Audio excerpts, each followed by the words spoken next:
Ladies and gentlemen, we would like to start. So I'll humbly request that Dr. Arthur, Andrew, and Dr. Shivo make their way to the front. Our chief guest will join us and find us along the way. We will, of course, start with the anthems and then have a word of prayer and quickly move into opening remarks. So may I request that we all stand? We'll be upstanding. For the two anthems, we'll have stanza for each, and then we'll have my brother Eugene come and lead us in a word of prayer. Anthems first.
Eugene, please do come and lead us in a word of prayer. Let's remain standing.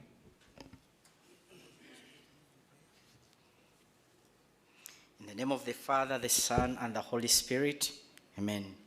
God our Father, we come before you to thank you for the gift of life, to thank you for this opportunity you've given us, to thank you for all that you've enabled to come here today. And Father, as we deliberate today, as we share ideas, we ask that you help us reflect on our nations, help us reflect on what it means to be peaceful, help us reflect on how to make the people we lead, whether as government officials, whether in civil society, whether in our homes, each in our individual capacities, that we may be that voice and that force for peace. Help us to work for peace and stability in all that we do, especially in our countries. And Lord, we pray that whatever we discuss here doesn't just remain here, but we put into practice whatever we can be able to. We ask this through Christ your Son, our Lord. Amen. In the name of the Father, the Son, and the Holy Spirit. Amen. Please do take your seats. As Andrew reminds me, there are some traditionalists in this room who are not represented. The Honorable Minister of State for Internal Affairs, the General David Muhoozi, who's joining us online and is actually available online. He will be making a presentation. The Honorable, you're welcome. Your Excellencies, the ambassadors in this room. I did see His Excellency Joseph Rutabana from the High Commission, Rwanda High Commission, and our brother, His Excellency Aziz Mlima Ponari, the Tanzanian High Commissioner to Uganda. Our partners, of course, Dr. Arthur and Andrew from the Independent and ACODE, and our keynote speaker, Dr. Joseph Shivo. It's a pleasure, ladies and gentlemen, invited guests. We have our other partners represented here, the Minister of Finance, members of the civil society. I've seen our brother, the man, Honorable Luchamuzi, and all of you invited guests, ladies and gentlemen. You're most welcome. We have an audience that is joining us online. We want to welcome you, and we may have a couple of presentations also by the team online. This afternoon, we look at the evolving global security and implications for Africa, and this online dialogue organized by the Advocates Coalition for Development and Environment and the Independent magazine, who are well represented here, Our overall objective for this dialogue is to identify common security interests in Africa's geopolitical setting and ways to constructively engage in the emergent global security dimensions.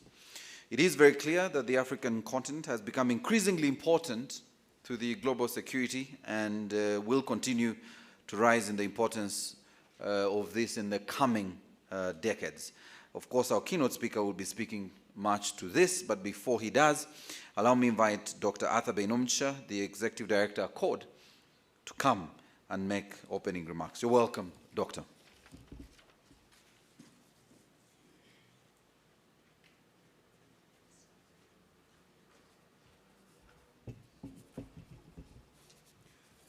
Thank you.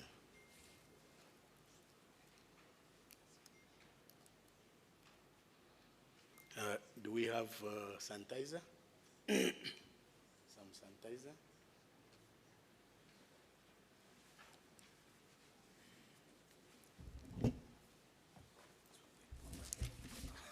It can't. Okay, distance myself. These are issues of death and life, so you not think that that I'm a coward. I'm a survivor. Yeah, while they look for the sanitizer, because we must observe the standard operating of procedures, and that's why we are still surviving.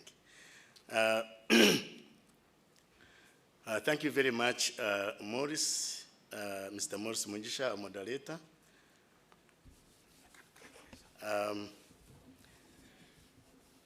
Honorable General Jim Mwezi, the Minister of Security, in absentia, he's about to come in.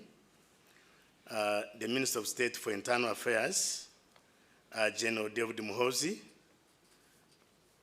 Your Excellencies, Ambassador Aziz Mulima, the Tanzanian High Commissioner to Uganda, Your Excellency Joseph Rutabana, the Rwandan High Commission to Uganda, our partner, Mr. Andrew Mwenda, the old man of the clan, Mr. Eyim, who is the Commissioner for Economic Planning, representing the Permanent Secretary, Ramadan Gobi, Permanent Secretary, Minister of Finance, Planning and Economic Development. Distinguished invited guests, ladies and gentlemen, good afternoon. Ladies and gentlemen, let me take this opportunity on behalf of the Advocates Coalition for Development and Environment to warmly welcome you to this high-level policy dialogue to discuss the evolving global security and what it means for Africa, evolving global security challenges and its implications to Africa. Ladies and gentlemen, ACODE, briefly, is a public policy research think tank. We work in Eastern and Southern Africa. Our programming actually is Africa-wide. Sometimes our programs take us across the continent. We've worked across largely in East Africa. We have a regional board, and I was sharing with the High Commissioner for Tanzania. One of our board members is Professor Kabudi Palamagambo, who is the Minister of Foreign Affairs of Tanzania. Our other board member is Professor David Francis, is the Minister for Foreign Affairs of Sierra Leone. So we have actually a global board that governs ACODE. And so our business is to do evidence-based research in a number of specialized areas: peace and security, environmental governance, science and technology, economic governance, and advise governments in the region so that policymakers can come up with policies that work for the people. But we have run a State of the Nation platform here for a long time, and the whole objective is to generate policy ideas in a free and frank and honest discussion so that policymakers can pick and improve policy making, policy implementation, and evaluation. This afternoon, ladies and gentlemen, within that spirit, we are looking at evolving global challenges. So I should have recognized my brother and friend, Dr. Shevo, who is our keynote address giver. And Dr. Shevo is the president of Gallery Institute for International Management in Israel. Please give him a round of applause. He's in the country. He gave a keynote address to the Water and Environment Week, and we thought he should also speak to us. He's an expert on global security, and he will be speaking to us. And the Gallery Institute has actually an MOU with the government of Uganda and many governments in Africa to train Africans on a number of specialized areas in agriculture, in water management, in security. I was a graduate of Gallery in 2010, and I got a diploma in national security. And so I'm an alumni. I don't know if there are other alumni here, but there's one somewhere? There is another one here, the High Commissioner. So I will interest you to find time and spend a month at that institute. It's very, very practical. So why did we come up with this dialogue, ladies and gentlemen? And our moderator has already hinted on it. If you look at the situation of Africa now, the whole world order, Africa remains at the end tail. In spite of the huge potential, and we hit a population of 1.2 billion people now, but still Africa is the poorest in the world. Africa remains isolated or marginalized in international affairs, yet Africa has huge potential in terms of global growth. Africa has become a hunting ground for the world powers, like France. I'm glad they are not here. Hunting ground, and have been behind most of the chaos, especially in West Africa, Central Africa, North Africa. And in Mali, the people got tired, and they said, France, go out. But all that is because Africa has been weak. But we think that time has come, as Kwame Nkrumah said. He said, for too long, Africa has spoken through the mouth of others, and it's time that Africa speaks through the mouth of its sons and daughters. So time has come for Africa to speak through the mouths of the sons and daughters. When we look at the security challenges, there are many, but we think that it is important to position this continent and emerge stronger. COVID-19 has affected the growth of Africa. Actually, before COVID set in, the fastest growing economies, 8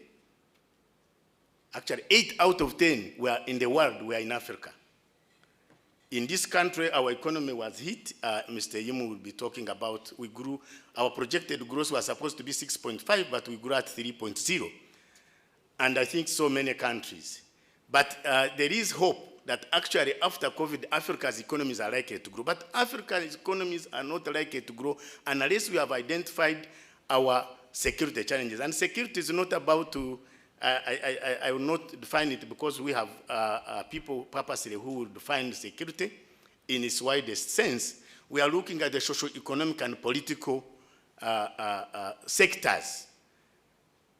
So security is such a diverse that we talk about state security and human security, talking about welfare, freedom from fear, from hunger, from poverty.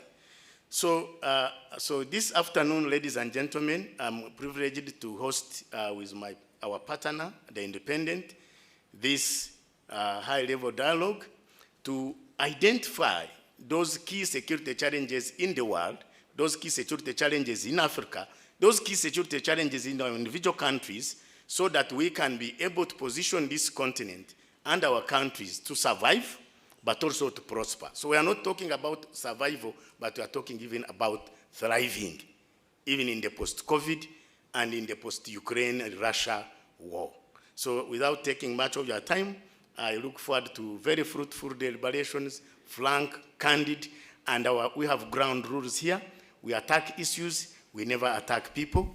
and whatever we discuss here remains here, but it is picked. We are going to have a synthesis of our discussions, and we'll share it with everybody who has participated here physically and on the line, so that policymakers can take our policy recommendations. I thank you for coming, for listening, and participating, and God bless you.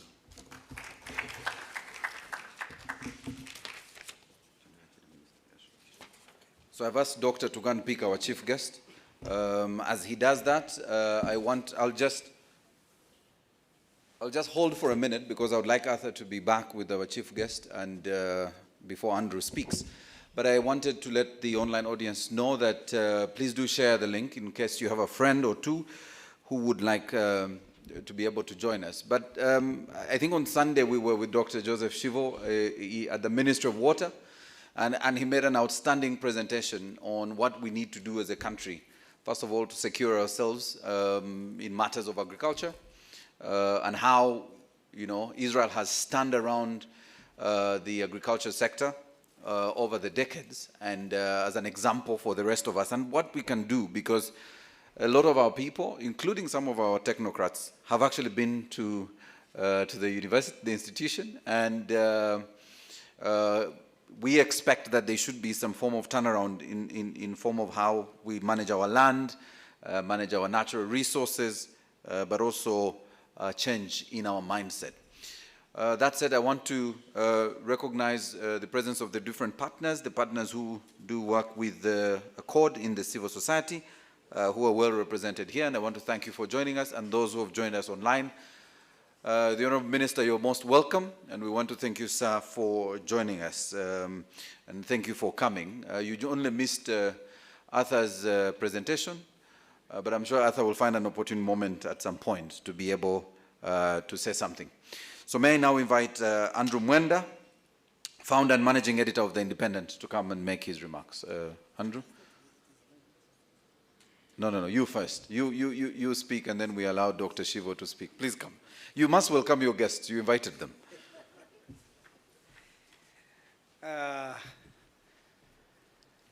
Our chief guest, the Minister of Security, the Honorable Major General Brigadier Jim Muhwezi. Major General Jim Muhwezi was a brigadier for a very long time, so we added that to his name. It moved from his rank to his name. Him and Otafire. Otafire is Major General. Kanokahindo Otafire, for him is Major General Brigadier Jim Muhwezi. I was invited here to, our chief guest, our chief speaker, our dignitaries, the ambassadors of Rwanda and Tanzania here. Invited guests, my grandchildren present here, ladies and gentlemen. I am supposed to make some remarks after the keynote speaker has spoken on security, and therefore my role at this moment is to welcome the Honorable Major General Brigadier Jim Muhwezi to this conference. Thank you so much for accepting to be a guest of honor at this conference. You are supposed to give opening remarks. I do not know from the moderator. Am I supposed to invite him to give the opening remarks? Okay. So thank you so much for coming. Thank you, Andrew. Our chief guest, just for introductory purposes, Your Excellency, the ambassadors are here. The High Commissioner of Rwanda is Ambassador Joseph Rutabana, and His Excellency Aziz Mlima from Tanzania, all here. We also have the Honorable General David Muhwezi online. He will be making a presentation on Zoom. He will be joining us. He's already online, but will be making his presentation very, very shortly. So we want to welcome you, or maybe I ask Arthur. Arthur, please come and invite the minister, since he didn't hear you speak, so you must come and invite the minister to speak to us. And request that he stays for Dr. Shivo's presentation. Yes, he's promised. Thank you very much, moderator. Ladies and gentlemen, I've already made my remarks. I will actually wrap them up at the end. But let me say that we are very privileged, Major General Jim Muhwezi, the Minister of Security for Uganda, that you are here to open officially a high-level dialogue on global security, evolving global security and implications for Africa. We think that Africa needs to be ready because of the evolving security challenges and the changing new world order, that if Africa positions itself so well, like I think we positioned ourselves very well at the UN recently when we, the way it was handled, then Africa can be able not only to survive the changing situations, but could take advantage and actually emerge as a global player, as a power, not just an end note, but a major player in international affairs, but also deal with the challenges of poverty, terrorism, and security. So without taking much of our time, it is my single honor to invite you, Minister, to address this gathering. Thank you very much.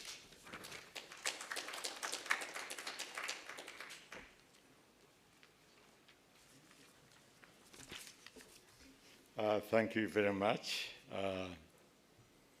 Your Excellencies, the High Commissioners,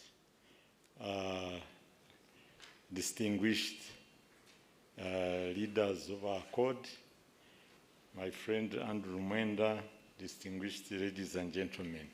First of all, my apologies for coming late.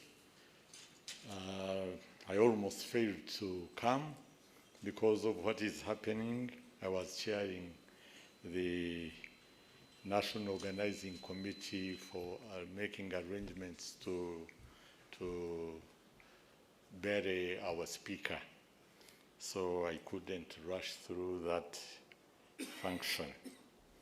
So I have to also make a disclaimer and say that I knew about this invitation late. According to Andrew, because I'm not good at monitoring my social media, he sent the message on WhatsApp. But when I got it, it also gave me a wrong date.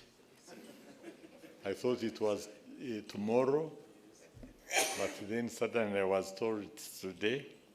So that's the background to my coming here. Dialogue on the evolving global security and its implications for Africa.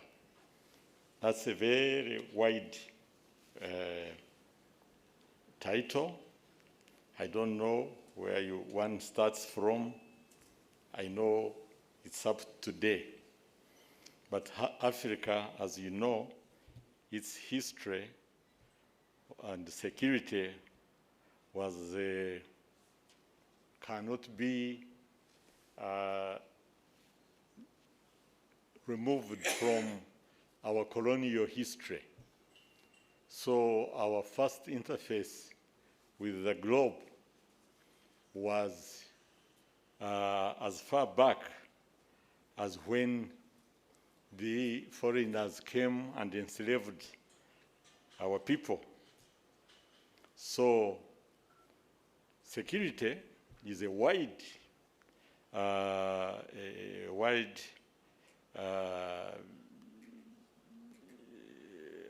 what can I call it? I will define it as follows. It is a wide concept, but historically security was about preservation of states against foreign aggression, protecting the national territory, integrity, and maintaining the regimes in power. But later on, the definition of security was widened to include threats to physical security of persons, his human rights, as well as direct and indirect threats to livelihoods, human dignity, and well-being. This means that today, besides protecting the state from external aggression, we must also focus critically on human security and social development. Professor Franz Stewart asserts that security and development are intimately linked, and security should be looked at basically in terms of human security because it is the human being at the center of all social changes and development. Now, security must be about enlargement of our people's choices to lead healthier and fuller lives, void of economics, political, environmental, and crime insecurity. Security is therefore a cornerstone for sustainable development of any country. Overall, national security is the capacity of a country to control those domestic and foreign conditions that the public believes are necessary to enjoy its own self-determination, autonomy, prosperity, and well-being. The global dimension of security began taking prominence after the 9/11 terrorist attack in the USA. So Africa as a continent in the evolving global security, as I said, our colonial history, the first serious and notorious external influence over Africa was experienced during the slave trade. This was followed by the direct colonization of the continent that was completed at the Berlin Conference in 1984, where Africa was divided as a piece of cake among the European powers. Colonization marked the beginning of the underdevelopment of Africa. The colonialists intentionally neglected the industrialization of Africa and only turned African economies into producing raw materials for industries in Europe, where we producing what we do not need and we consume what we do not produce. This was reinforced by largely a colonial education that focused on literary issues and not on scientific and technological innovation. The colonial government built brutal and anti-people armies whose sole purpose was to enforce obedience to the colonial government by the so-called natives. The neocolonialism and post-independence period of Uganda can be used to look at Africa. The governments that took over after independence were not qualitatively different from the colonial ones. Power was put in the hands of the weak, opportunistic, and unrevolutionary leaders. The colonial distortions of the economy were left intact and transformed when Uganda got independence in 1962. The colonial distortions were inherited. The World Bank continued to play a vital role in the management of the economy. The federal constitution, the independence constitution, was made in Lancaster House by Britain. It remained a foreign document. The army just changed names from King's African Rifles to Uganda Army. No changes were made in its management structures or aspirations. It remained a colonial army in essence. The social structures established by colonials, that is the education system, the religion, and religion, were never changed or restructured. Sectarianism based on one's nationality or tribal divisions crystallized.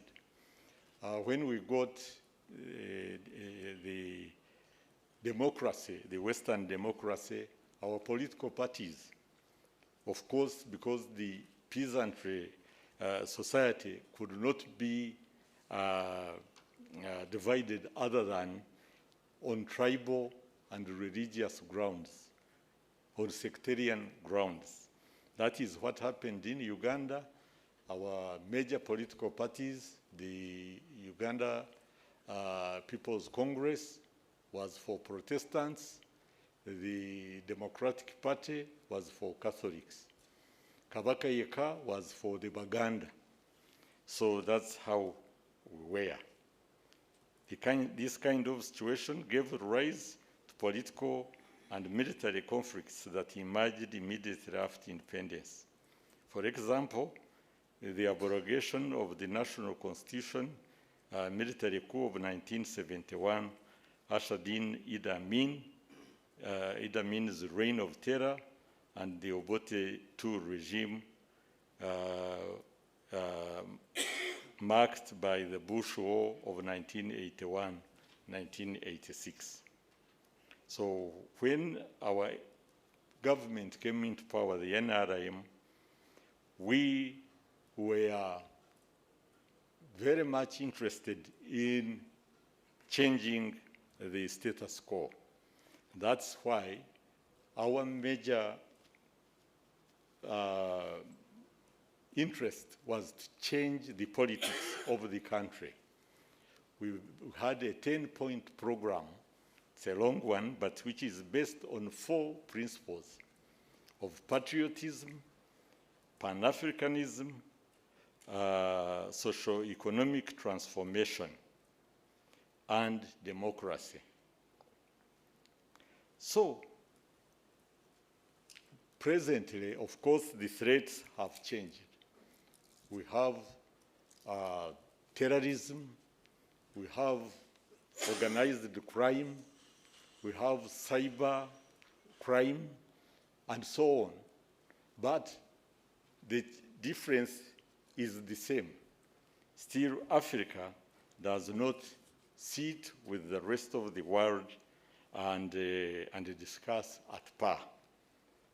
We continue to live on our own and to suffer from our developed and our former colonial masters. Accelerated political and economic integration of Africa and a deeper reflection on the strategic insurance and security of Africa is one of the possible solutions. The integration of Africa is the only guarantor for the continent's sustainable security, because Africa has no strategic center of gravity. Africa has no insurer of her stability, sovereignty, and survival as an independent continent. None of the 53 countries can guarantee our freedom. They are too small, even when developed. Therefore, I'm saying that we need to encourage integration, regional integration, not Africa, because we can't. I know some of the leaders were proposing that there can be United States of Africa. But Africa is too big, and because of our colonial history, indeed we have different outlooks. It may take a long time. We can do economic integration, but we need political integration of regions. Those, like for example, the East African Federation or Confederation is a possibility.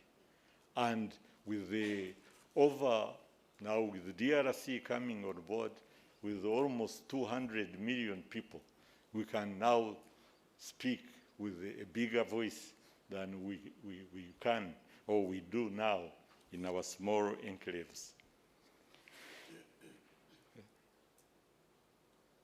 There are other evils we need to deal with. We have the vice of corruption in all its forms. We need to concentrate on industrialization to resolve the issue of scarcity and poverty and the unemployment of our people. We need to build strong democratic institutions that promote people's rights. We need building an ideologically focused leadership to guide the population. Those are the few remarks I can make, and I'm all ears to listen to our keynote speaker. Perhaps I would have said more if I was going to speak after his presentation. So for me, I have been shooting all over, hoping that that's the intention of what you wanted me to say. But I thank you for inviting me to participate in this important dialogue where we are looking at the global security and its implication on our dear continent of Africa. Thank you very much. It is my pleasure to open the conference. Thank you very much.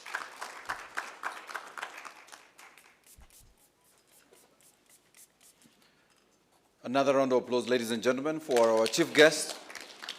Honorable Minister, we want to thank you for the opening remarks, and indeed it's a pleasure to have been part of this dialogue, and we request that you stay with us. And indeed, you are welcome to contribute after Dr. Shivo's presentation. I'm sure he would be happy to pick on your contributions to his presentation. We have a couple of presenters who are already with us online, as I mentioned, General David Muhoozi. We also have Dr. Stuart Worsley, who is also going to make a presentation online. He's on the Green Economy Coalition. And also several other partners who are joining us online. I want to now quickly invite our keynote speaker. He's the president of the Galilee International Management Institute. He'll be taking us through the keynote address on the evolving global security and implications for Africa.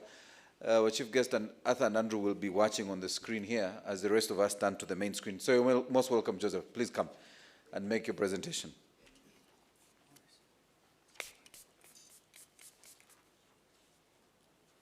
I need the instrument. So I come from Israel, and I bring a message of shalom. Shalom to all of you. And it's a pleasure being here, and thank you for inviting me. And in line of, can you, oh, here it is, okay. And in line of what was said here by the minister and also Arthur, we have a program that we run at our institute, and it's called National Security. And here we have one of our alumni, National Security, and you can also witness, in fact, Arthur also is one of our alumni, and we don't teach how to shoot in this National Security program. And we don't teach that the importance is the number of soldiers, the number of tanks, but what we teach is really that the national security is economy, the national security is the social structure, the national security is the cohesion of the society. And I think we can see it now in Ukraine, where the Russian soldiers are not so committed. The national security is environment. So the national security is all of this. And I think that this is one of the major conclusions of the present war in the Ukraine. That first of all, economy. That Russia is going to collapse. This is the way I see it, and Putin is going to pay the price. But this I say not as an expert. He introduced me as an expert on global. Nobody knows what will happen. But this is the way. Putin thought that in 1 week, Zelensky, the president, will run away. In fact, the Americans told him, please come. And the soldiers, and in 1 week, they will surrender, and that will be the end. And it's not like this, especially because of economy. So I want to start by, is it working?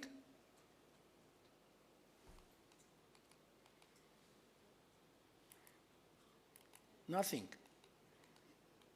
So, okay, we'll give up. When I do this, you move forward, please.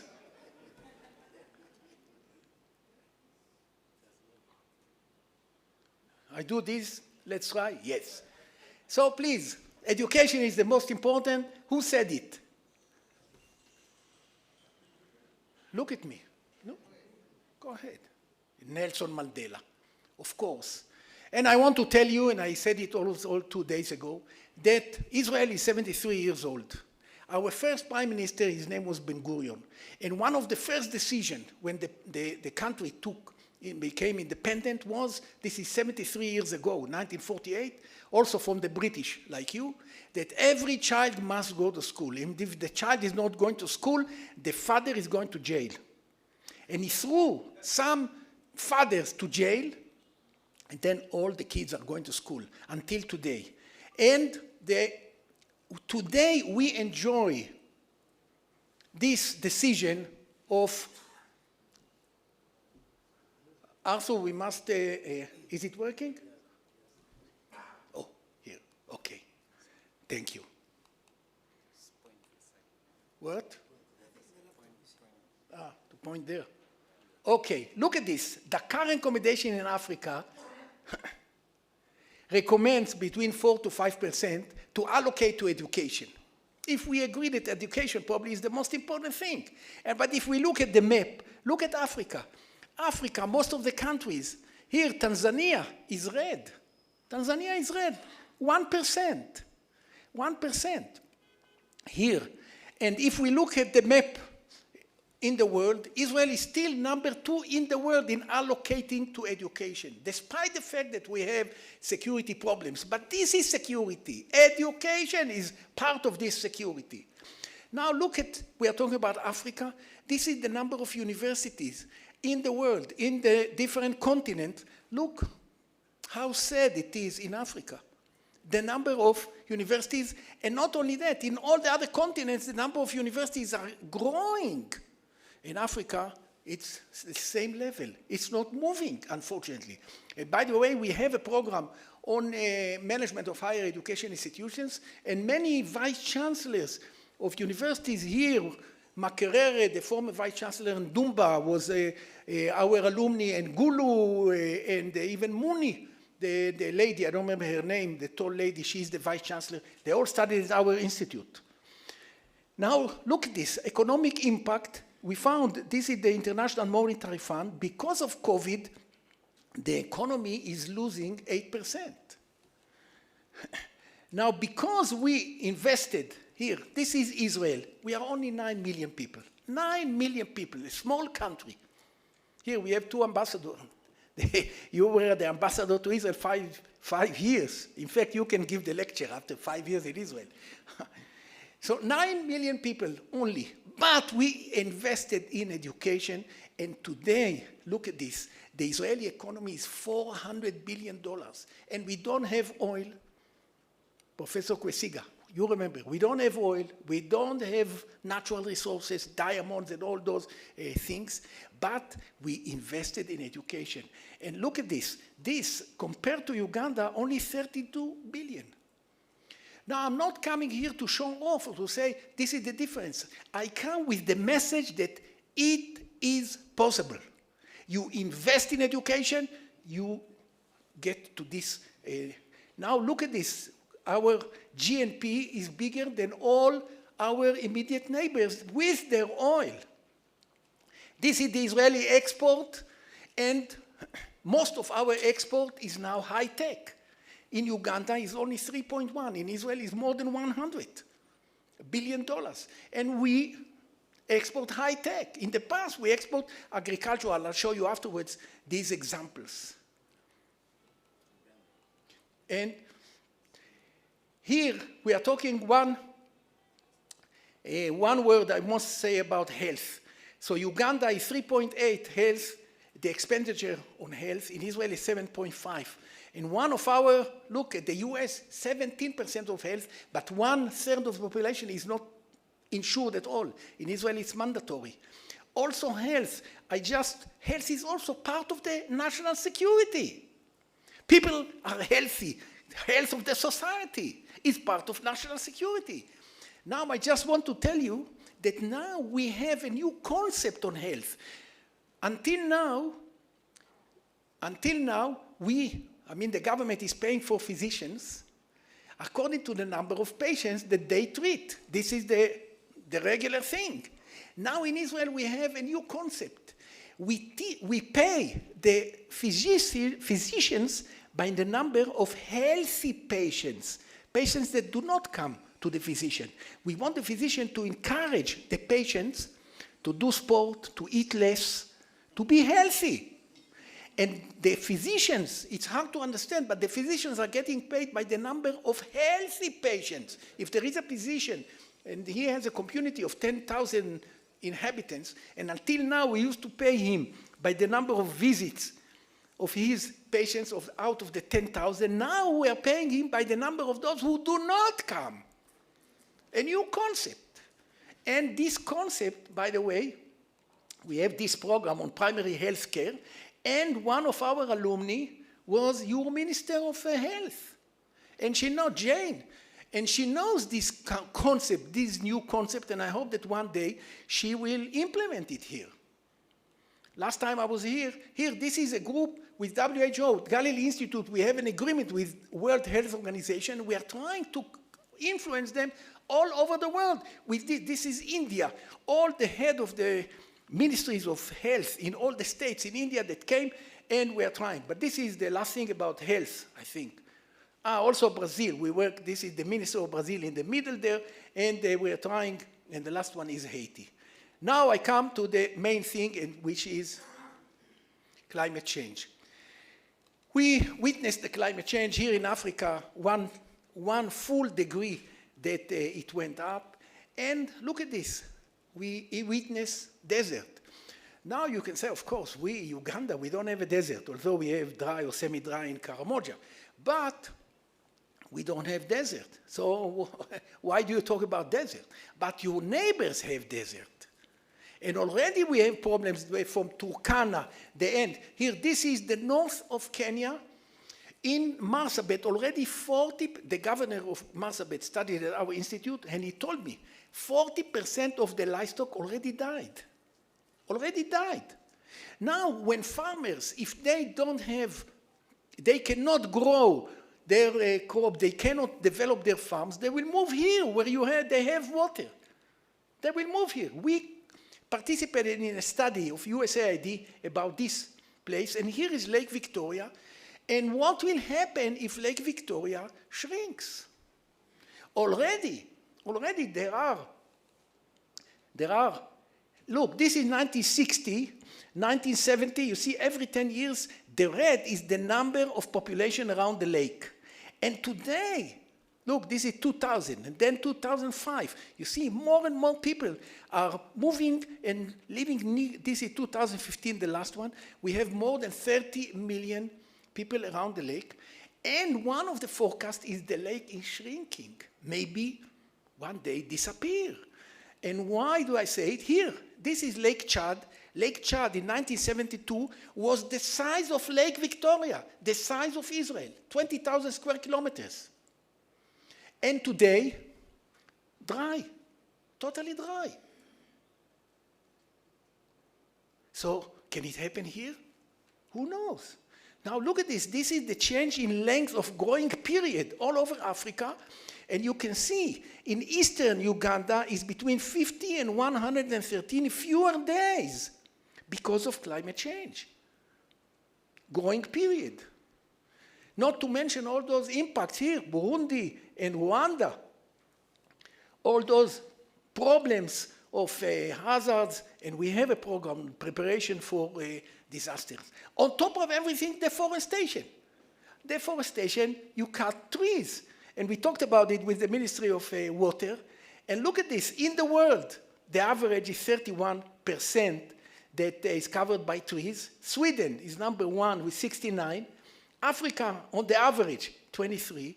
Uganda, only 15. You cut trees. Uganda was surrounded by trees, and now it's only 15. Kenya is even worse, 6.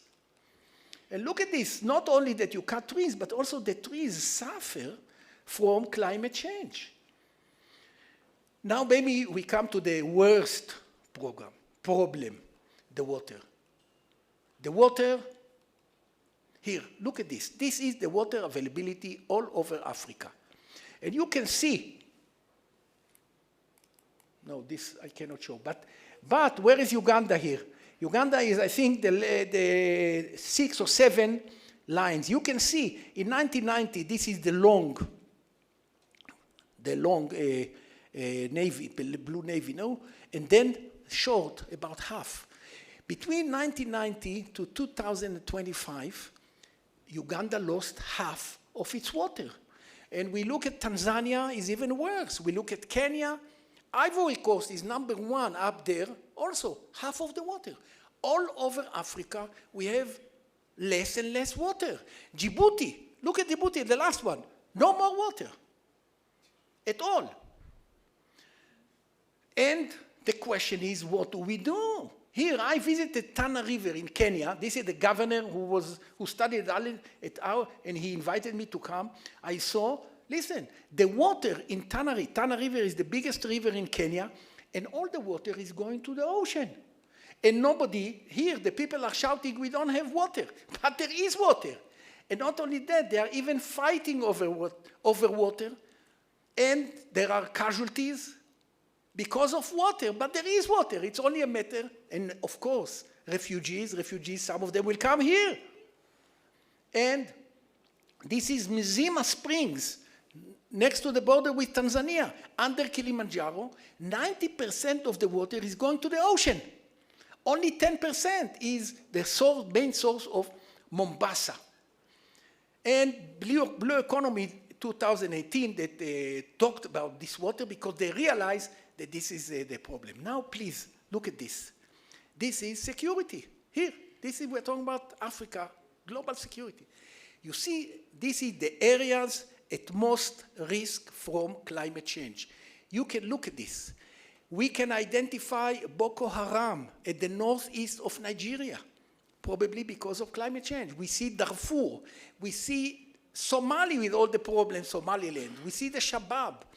Along all this, maybe all those problems that we have, terror, we call it religious, but the main thing is climate change, lack of water.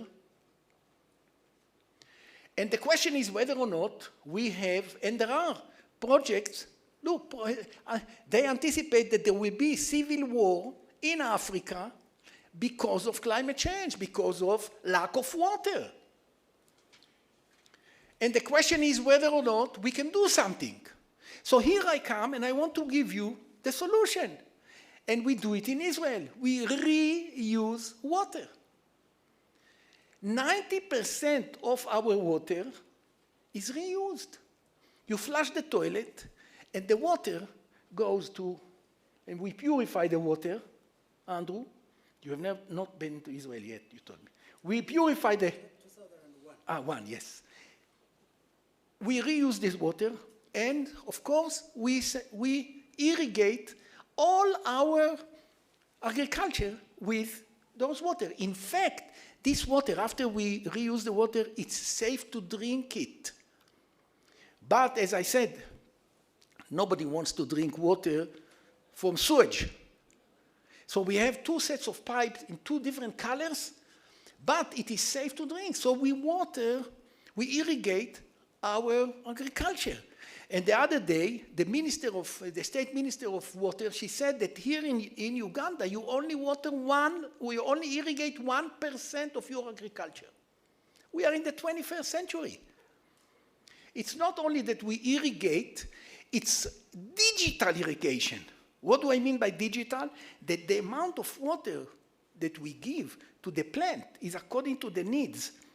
So for example, you have a plant, you have a field, so by satellites, the computer will tell you, let's say that this half of the field is more humid than the other one, so here the computer will irrigate more water than on this side.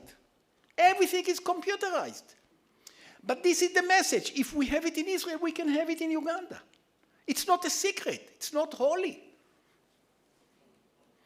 Here, Israel is number one in the world. 87%, in fact, 90% of our water we reuse. The second one is Spain, only 17, Italy 8, US 5, in Europe, the average, only 5%. But this is the solution. Here, all the agriculture in Israel, 90% is And on top of that, there is a dripping system that also, the dripping system was also developed in Israel, that every plant gets exactly the amount that plant needs. If the plant needs more water than it needs, it's also not good. Less water, of course not. And here, Israel, half of Israel is desert. So now most of the agriculture is going into the desert, because if you have water, it's not the desert. Here, look at this. This is cherry tomatoes in the desert. And here, grapes in the desert. And the lemon with no seeds in the desert. Oranges in the desert. Everything is, in fact, here, can you imagine, watermelon and melon, they grow in the air because anyway there is no soil. There are rocks. So here, Turkana, which is your neighbor of Karamoja, it's also desert. They came, the governor of Turkana, Nanok, is our alumni. He sent a group of experts that came, and we talked for a month, and we had a program on water management, and they went back with a plan. Not only that, we have an agreement with the Council of Governors. There are 47 governors in Kenya, so we signed an agreement. Here is Turkana, which is next to Karamoja. Here also, just another example, in Africa, Zimbabwe. The desert of Namibia is moving into Zimbabwe. So here, this is Midland State University in the middle of Zimbabwe, and this is the Vice Chancellor, Mbebe, who studied at our institute. We came there and we designed a program on water management. 9-month program, and of which 6 weeks are in Israel. Here, 6 weeks are in Israel. Here, the president of Liberia came to Galilee. We had, here, I don't remember what I said to her, like this, but she replied like this, also. And we talked about water, and the same with, here, Kano, the biggest state in Nigeria, up north in the Sahara.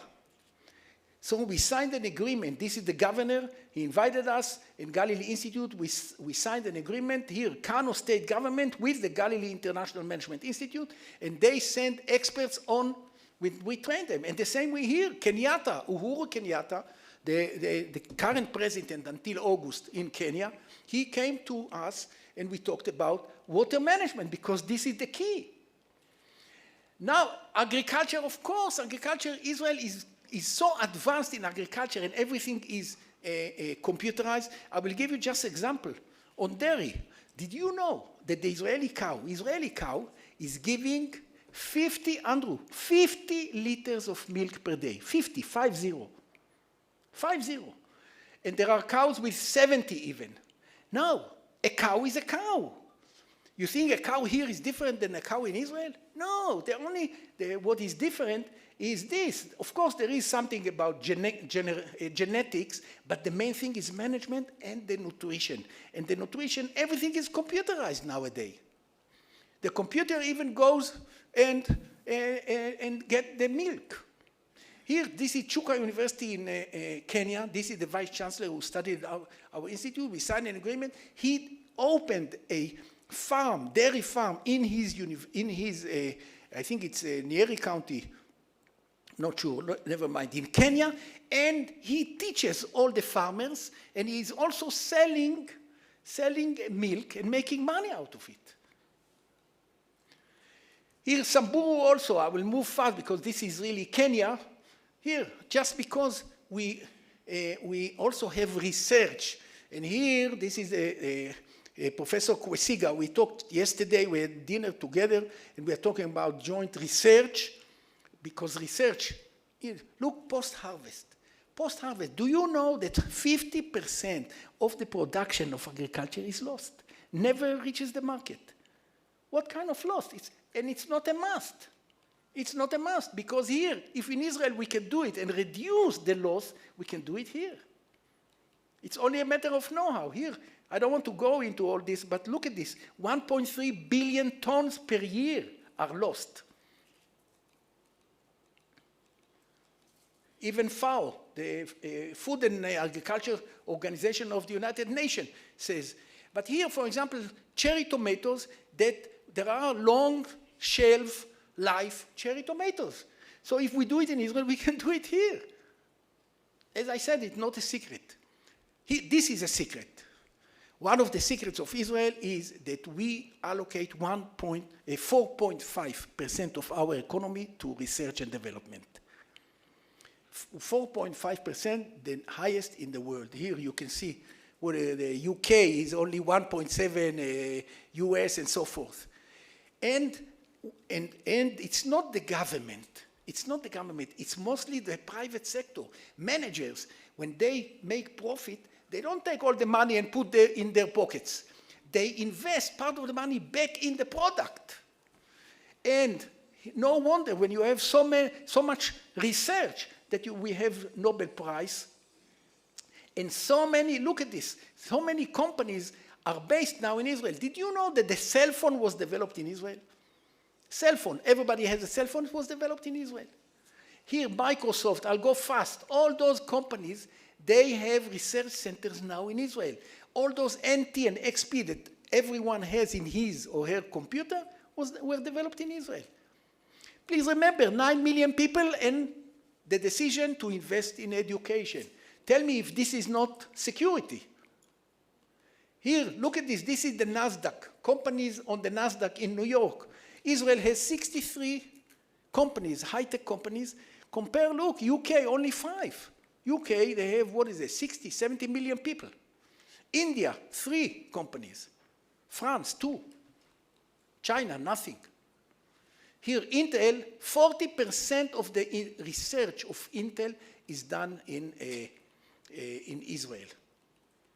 But it's not moving here.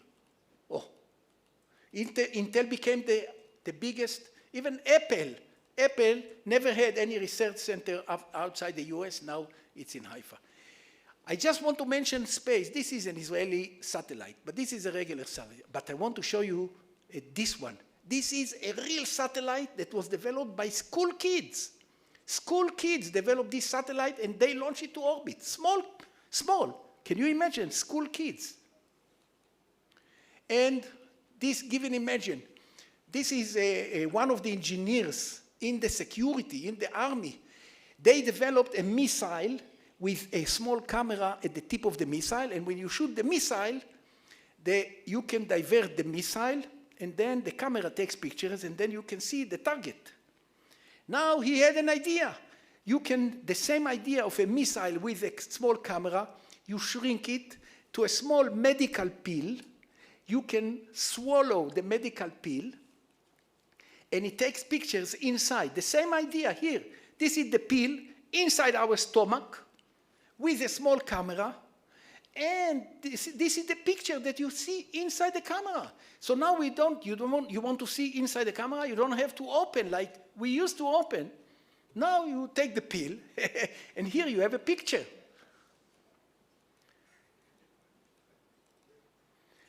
Alternative energy, I don't remember who talked to me. We talked yesterday about alternative energy. Every house in Israel must have, you cannot get a permit if you don't have solar on top. And I look outside, I see the same sun and the same price.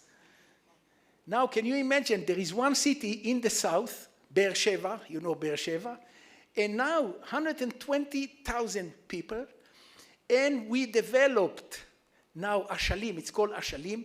These are thousands of mirrors. You'll see the picture, I hope.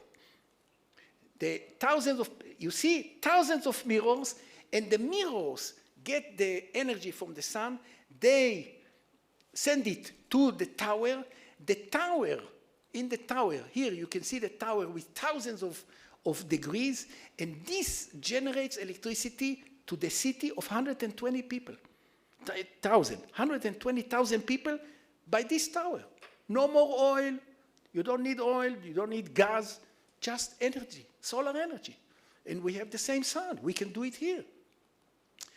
Now, Galilee Institute also, as I said, national security, and here we talk about peace.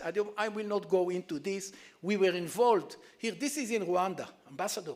This is in Rwanda, in your peace place. And we contributed to the peace treaty between Ethiopia and Eritrea. Here, this is the president of Ethiopia, President Girma. He came to Galilee. Since we have alumni also in Ethiopia and also in Eritrea, we proposed a peace plan. And the peace plan was that Ethiopia will give up the piece of land that they were fighting over, 20 years. In return, Eritrea will lease for 50 years one of the two ports. There are two ports, Assab and Massawa. One of the ports will give to Ethiopia.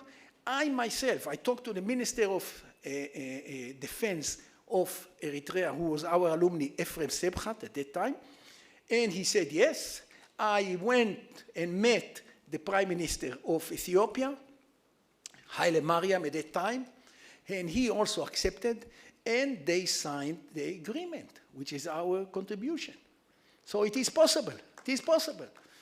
The only thing is that they gave the Nobel Prize to Ahmed and forgot me at home.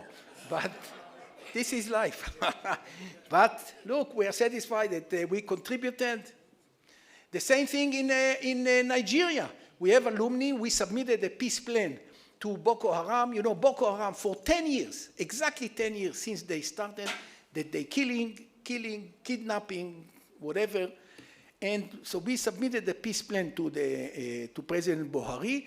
They will give a piece of land, 10,000 square kilometers in Borno State. And we, Galilee Institute, we are contributing for free the know-how to develop the most advanced agricultural place. They will be a model for all of West Africa. I showed, even in India, you know, they have pretty much the same problem. You can see that I'm there and Modi, the Prime Minister, is next to me and we signed an agreement because also in India, the population is growing. Can you imagine, in India, they're like here, only 1%, less than 1% is irrigated. Now, many farmers, they take loans, they invest, finally the rain doesn't come, they lose everything. There are 13,000 farmers that commit suicide every year. 13,000. So the government, we're working with the government of India, not only also the federal government, but also the state here, Punjab. This is the Prime Minister of Punjab, or they call it Chief Minister. And we have a program, training program, how to double the agricultural production in 3 years. I will go fast, but it's not moving. Here. Also, China. China, can you imagine? Big China that Arthur wrote about their influence here in Africa, but they come to Galilee to study. And we have an agreement with the government of China, 5-year agreement that already was re-signed. We signed again 3 times, 15 years. In fact, tomorrow morning I have to be on Zoom to open another program in China. Here the Deputy Minister of Science and Technology of China came to Galilee and we signed innovation in agriculture. The last thing is Organization of American States. So it's globally, it's not only here. 34 states of all Latin America and the Caribbean, we have an agreement with them and they learn. Now, what is the main risk for Africa? Is that the population, the farmers, will not be able to continue cultivate their land and they will move to the cities. And if we look at forecasts, so here, look at this. And farmers, we want them to stay where they are, but I want to show you, no, it's going backward, I think. Here, this is what we do. Here we have a program in 8 disciplines that we double the production in 3 years. Double the production only through training. What is this if not security? Here, reducing post-harvest. Not to mention agribusiness, to compete in the world. To compete in the world. You want to export to Europe. You are not the only one who export to Europe. Here, look at this. Flowers. In Valentine's Day 2017, Israel export to Europe, just for this day, 60 million Israeli flowers. Just for Valentine. Can't we do it here in Uganda? For sure. but we have to compete. Here, I met with the Prime Minister of Uganda. This was September 2017. I understand he is no longer the Prime Minister. And we signed an agreement with the government of Uganda, Galilee International Management Institute, Israel, for training. But in the sixth year, the Minister of Finance, he signed together with me, and 60 people came, but then they stopped, and then COVID came.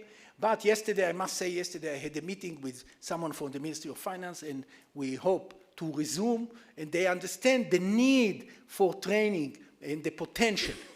Now, not only that, what is the real threat? Look at this, please. Look at this. This is the world's population in 2100. First of all, the third line, look at Nigeria. Nigeria with 900 million people.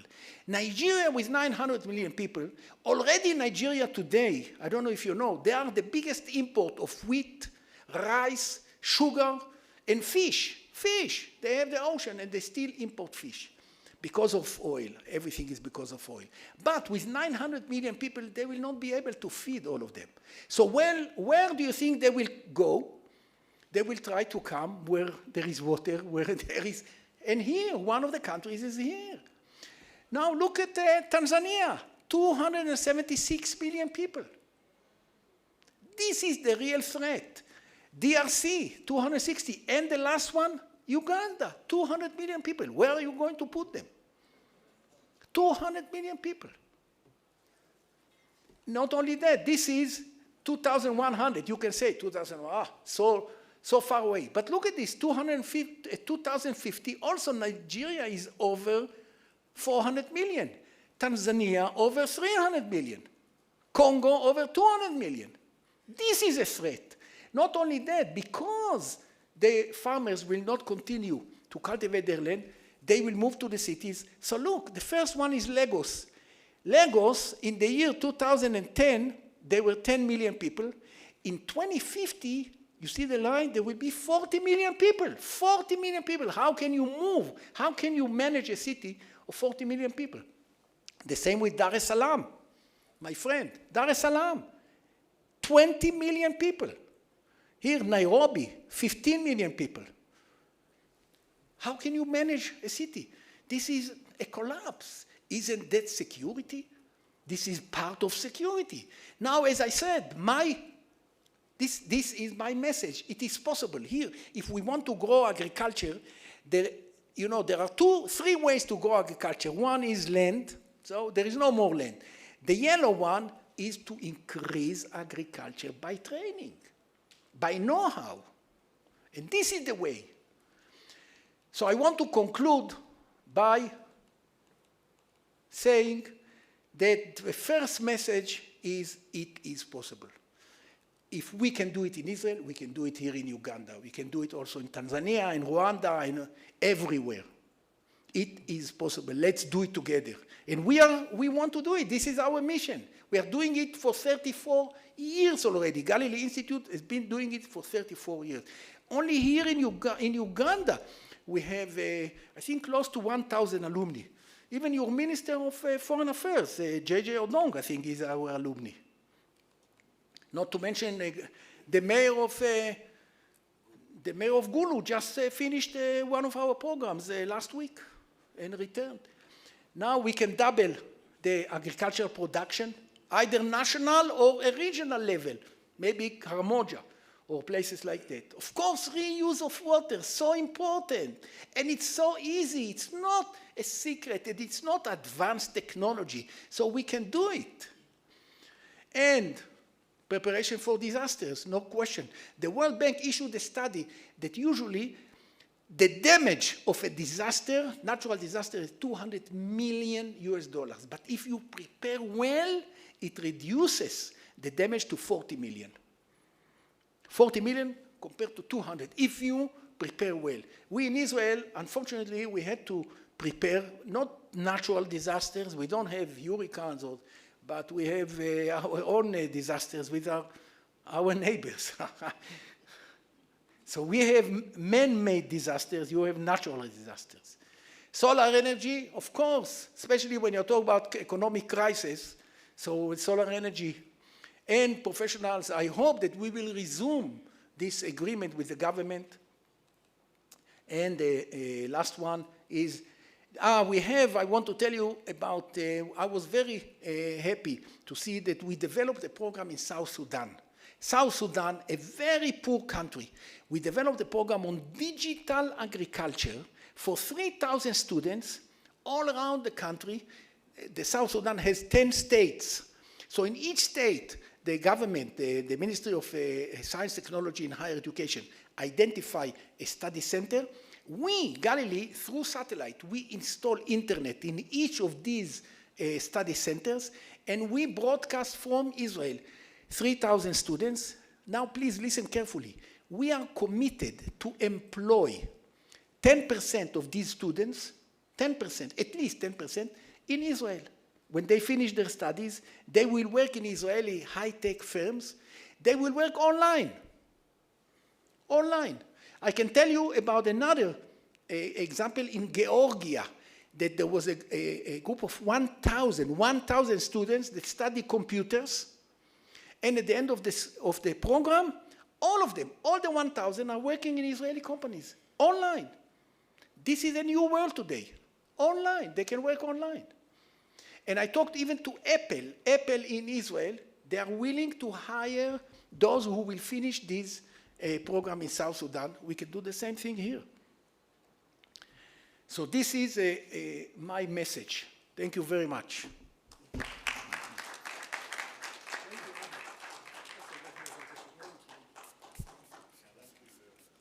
Surely we could do better than that.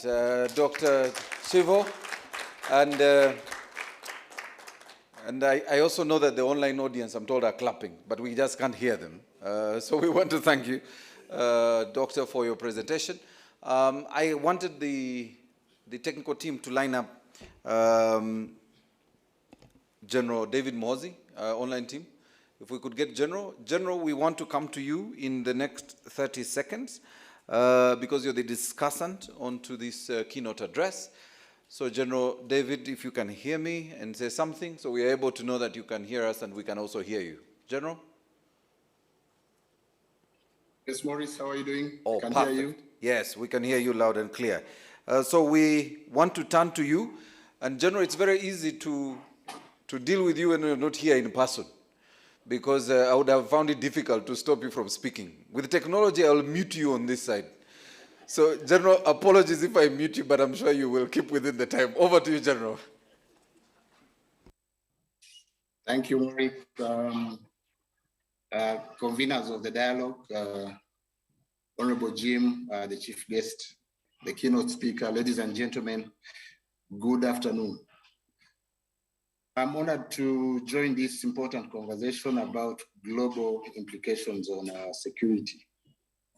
I want to thank those who set the pace, including my grandfather or son, like he describes himself, Andrew Mwenda.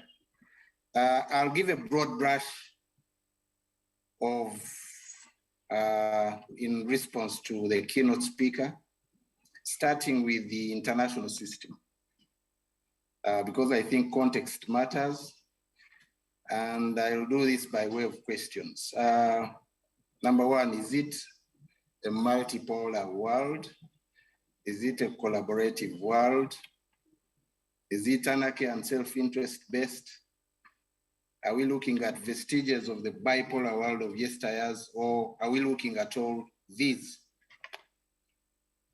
From that perspective, I want to go to security, and I'm glad the previous speakers have already hinted on security in broad terms, beyond traditional state security, and not merely absence of war and peace, but human security, security from want, need, and danger, etc., which all have an ultimate effect on state security. And this includes what the keynote speaker dwelt on: food security, water security, energy security, the environment, employment, health, among others. All these are highly, highly securitized subjects. And we look at this within the lenses of national interest. and aggregate both state interests and the people's interests. We look also at international behavior and its effect on Africa, globalization especially, its effects, and then of course, the unintended consequences of the actions of international players. Or are they unintended? Some people say they are intended. And the choices that we make out of these consequences. The keynote speaker has been candid. He's dwelt at length on all these, and I can't agree more. Resource crunch, diseases, epidemics without borders. Usually have the idea of doctors without borders, but now we also have diseases without borders, poverty, unemployment, refugees and migrants, environmental degradation, the costs of oil and gas fluctuation and the effect on global commodity supply chains, population trends, advantages and challenges, sustainable and inclusive development issues, and unfair global trade terms. What does this mean for Africa? I'll single out the myth of sovereignty. As we know it, that it's inviolable, it should be indivisible, ideally, but is it the case? Take the example of COVID recently and its effects, starting from one corner of the world and affecting the whole world. And in its wake, we have shaken economies and we are trying to recover, then Ukraine the other day. So we need to have a relook at the idea of sovereignty. The prevalence of issues of preventive and preemptive war outside the terms of the UN Charter. Lessons for Africa, I think we need to look at alternatives. The keynote speaker was emphatic. We need to look at import substitution, not just through talk, but action. We need to invest in technology, in science, in innovation. And of course, education. Relevance, connection to industry and to employment. Agriculture, I can't agree more. He was candid on how we can improve our agriculture, given that we are in the advantage corridor. We have rains, we have good soils, but are they forever? So we should stop sloganeering and improve agriculture when the time still allows. Water use. Very, very important subject, water security. And he has been candid about that one. Reuse, water harvesting, even before you go into reuse. Are we tapping all the sources of water and conserving water for today and tomorrow? Energy security, investment in renewable energy sources, solar, wind, gas, which is the ideal mix for Africa because we have plenty of these. Environmental security, how do we, and we must roll back degradation, tree cover, wood fuel is untenable, wetlands, the keynote speaker missed that one, and its effect on our water bodies, waste of water, plastic use, land use. We have a challenge of land fragmentation and it has an effect on the environment. Education, formal education and informal on how to conserve our environment. And then of course, maybe we need to look at a regime of reward, but also sanctions to ensure compliance with preserving our environment. Could we think of watch teams or vigilance?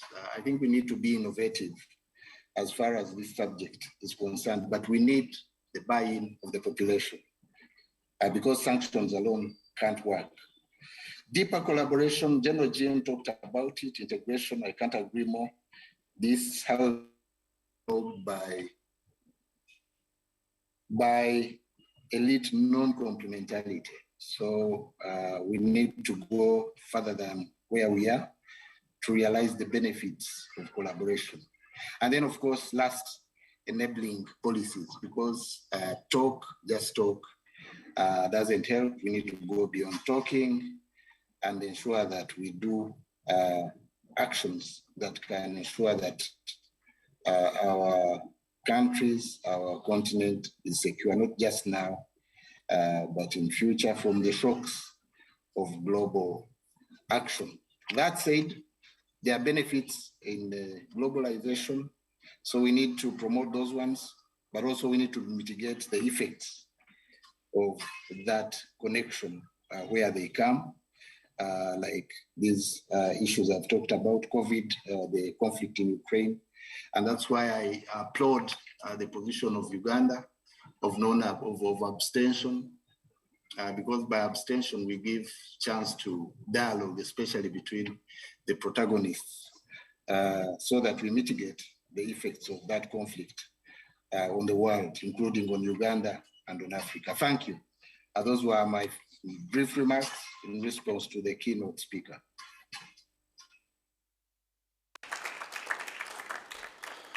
Thank you very much, General, and I know you've been with us since 2 p.m.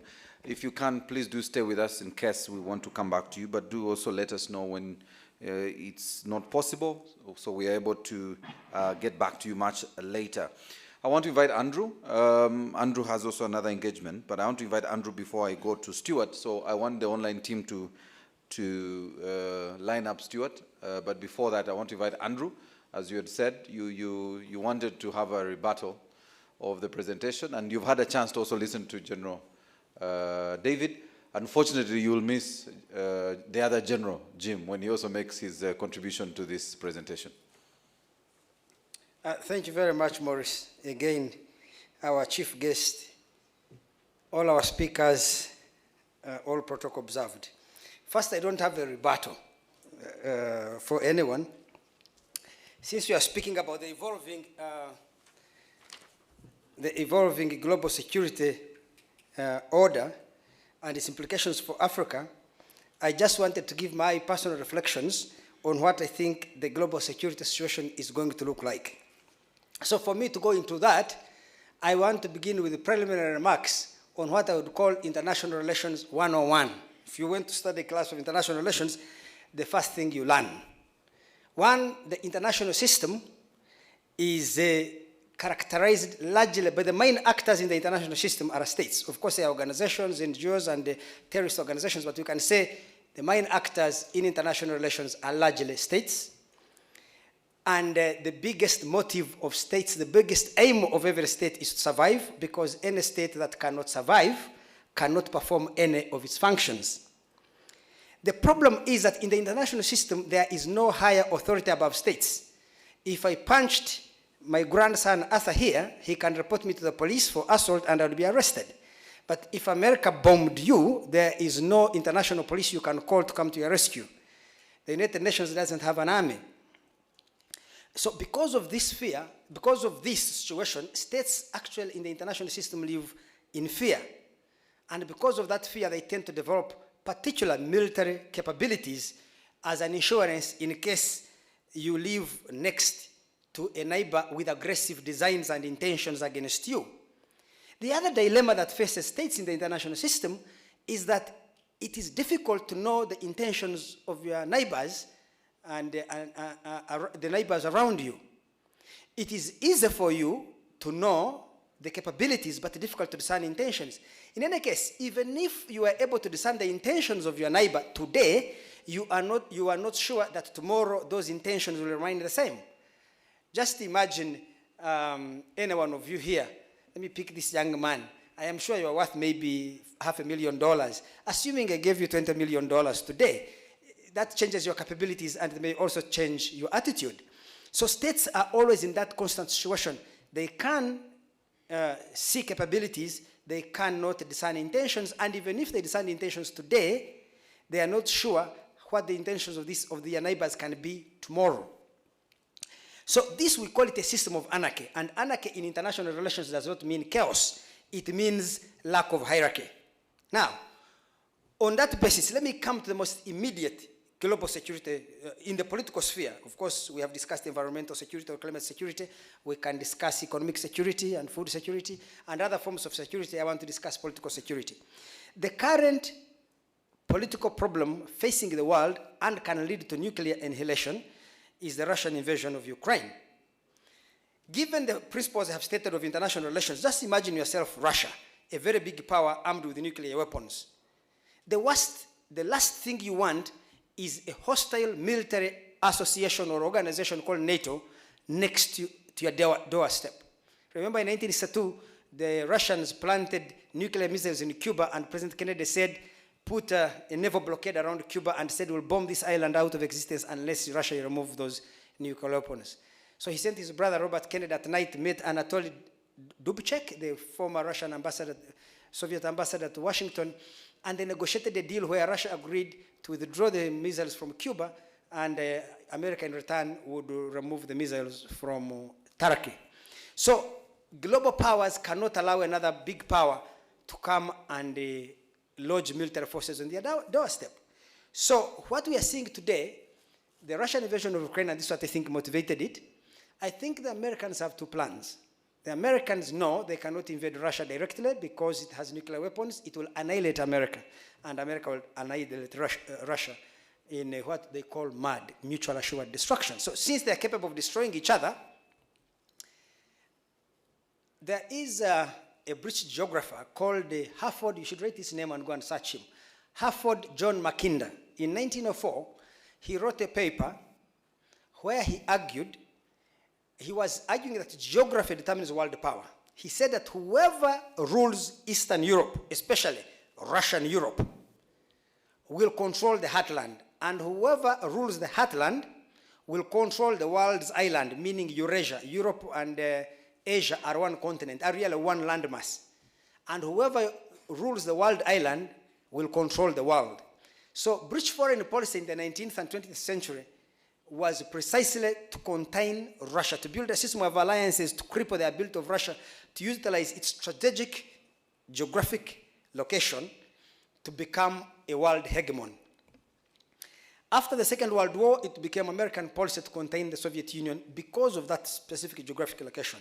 And I think after the Cold War, it is American policy to weaken Russia. I don't think the United States, as the most powerful nation in the world, would want another powerful nation in that part of Eastern Europe, Russian Europe, to become very strong. The problem why Americans demonize Putin is that Putin has actually rebuilt Russia from a country that had almost collapsed to a very powerful nation militarily and economically. Now, if you're an American strategist and you want to weaken Russia, what do? In geopolitics, there is a concept we call bite and bleed. If you can't fight an enemy directly, it's important to give him bait, draw him into a long, costly and protracted conflict. Once he's tied there, he will emerge weakened. America was weakened by the Vietnam War and has been weakened by these wars in Afghanistan and Iraq, although they were on a small scale. So it's important for America to draw Russia into a conflict in Ukraine. Then it can arm and support Ukrainian nationalists to ensure that Russia emerges from this conflict with crippling sanctions, and you have economic sanctions on one hand, a war fight on the other that is long and costly, and then you come out exhausted. Of course, it's another aim of the United States that we should look at. The United States, when no country can become a global hegemon, but countries aim to become regional hegemons. Like America is a hegemon in the Western Hemisphere. There is no power that can challenge it in the Western Hemisphere. Once you are safe in your own region, then you are free to roam around. You are in Iraq, you are in Afghanistan, you are everywhere. I think that Russia was beginning to become comfortable in its own region, so we saw it roaming around, throwing its weight in Syria, Libya, and Central African Republic. So if you're America, it's better to create a crisis for Russia right near its border. It enters a war there so that it can stop roaming around the world. And I think those are the two aims. So what are the implications of this on global security? I should tell you, I am deeply worried. I'm a student of history and especially a student of war. There are two books I would recommend everyone to read. If you cannot read them, I will come with my stick next week and beat all of you. And these books, one is by Barbara Tuchman. It's called Guns of August. The other is by Christopher Clark. It's called Sleepwalkers. It's about the First World War. The lesson you learn from these books is that wars can break out even when leaders on either side are committed to avoiding them. But once the military momentum is started, it's sometimes very difficult to stop it. Because leaders, when you escalate a situation, leaders may face a very difficult choice of backing down and looking weak, or stand their ground and look tough. And you can see how Zelensky is acting. He's trying to act tough, even though he knows, or at least should know, that Russia will destroy his country. Russia can take a heavy cost of economic sanctions, but will destroy both the state and the society of Ukraine, because NATO integrating Ukraine to NATO is a red line for Russia. And countries, when they are faced with the problem of survival, they can go to any length. They can suffer the worst economic sanctions. You have seen Cuba, Iran, North Korea, they have suffered sanctions for 500 years, and they're still standing, and even those regimes have not fallen. In fact, the lesson you learn from sanctions, they don't bring down governments. Those who think that Putin can fall, it's unlikely. It's not impossible, but it's unlikely. But the risk is this. I have seen Russian missiles fall within 8 or 12 kilometers of the Polish border. Let us assume that they fell 8 kilometers inside Poland, and just a small miscalculation on a computer when they are sending a cruise missile, and it falls in the side of Poland, it means that Russia has bombed a NATO country. What should NATO countries do? They have Article 5, which says they should come to mutual defense. So let us assume that the NATO leaders think that let us make a simple conventional response by shooting some Russian planes. Russia cannot match NATO in terms of conventional military capabilities. So if they shoot at Russia, Russia's first aim may be, I need to deter these guys by using small tactical nuclear weapons, and I hit maybe Latvia or Estonia. If it escalates the situation, what will an American president do? He may say, okay, I will also take out certain launching sites of Russian intercontinental ballistic missiles in order to give Putin a signal, don't move. The problem is that Putin may read the wrong signal, is that you're going to annihilate him, and he may launch a comprehensive nuclear assault on the United States. And in such a situation, it's very difficult to negotiate stopping the war. So right now, anything, any small thing like this, just like this, can go wrong in Ukraine. And me and you, including Africa, will not survive. Remember, Russia has, I think, 7,600 nuclear warheads. America has about 7,000 nuclear warheads. They can destroy this world 7 times over. Those of you who know about the Tsar bomb, the Tsar bomb has a detonation capability of 3,800 atomic bombs that were dropped at Nagasaki and Hiroshima. Did you know that? The most powerful nuclear weapon in the world is in Russia. It's called the Tsar bomb. Its detonation capacity is get the atomic bomb that was dropped at Nagasaki, multiply it by not 3.8, not 38, not 380, but 3,800 times, just one bomb. So if you throw it on New York, I don't know what would remain in the East Coast of America. So this is the one thing that we need to avoid, a miscalculation leading to an escalation, and an escalation that cannot be stopped. Yet I personally think that the biggest challenge for the United States is not Russia, because I think Russia doesn't have the population, the economic resources, the technological know-how to be a serious peer competitor to the United States. It's China. China's economy, China's population, and China's innovations in technology over the next, in the short term, I say 15, 20 years, medium term, 50 years, over the next 70 years, long term, 100 years. China is, if it sustains its current rate of growth, it will become a giant Hong Kong and become a serious threat to the United States. So of course, if I was the American president, so sad I am not, that's why the world is in serious trouble, I would be interested in making Russia my ally, because in any future confrontation between the United States and China, I would like, if I was an American president, I would want Russia to be on my side. It does not pay me to antagonize Russia at this time. And I think that part of the problem with the United States is what I would call its liberal delusions. There is something in the Western world. Some Western countries believe that wars are caused by internal characteristics of states, that if you have non-democratic, authoritarian, despotic states, their leaders are always psychopaths, and it's very difficult to avoid war. So if you spread democracy across the whole world and all of us become liberal democracies, of course, we will begin kissing and hugging each other, and it will be all love ever after. I honestly consider this one of the biggest religious beliefs that has ever existed. It's bigger than Islam and Christianity.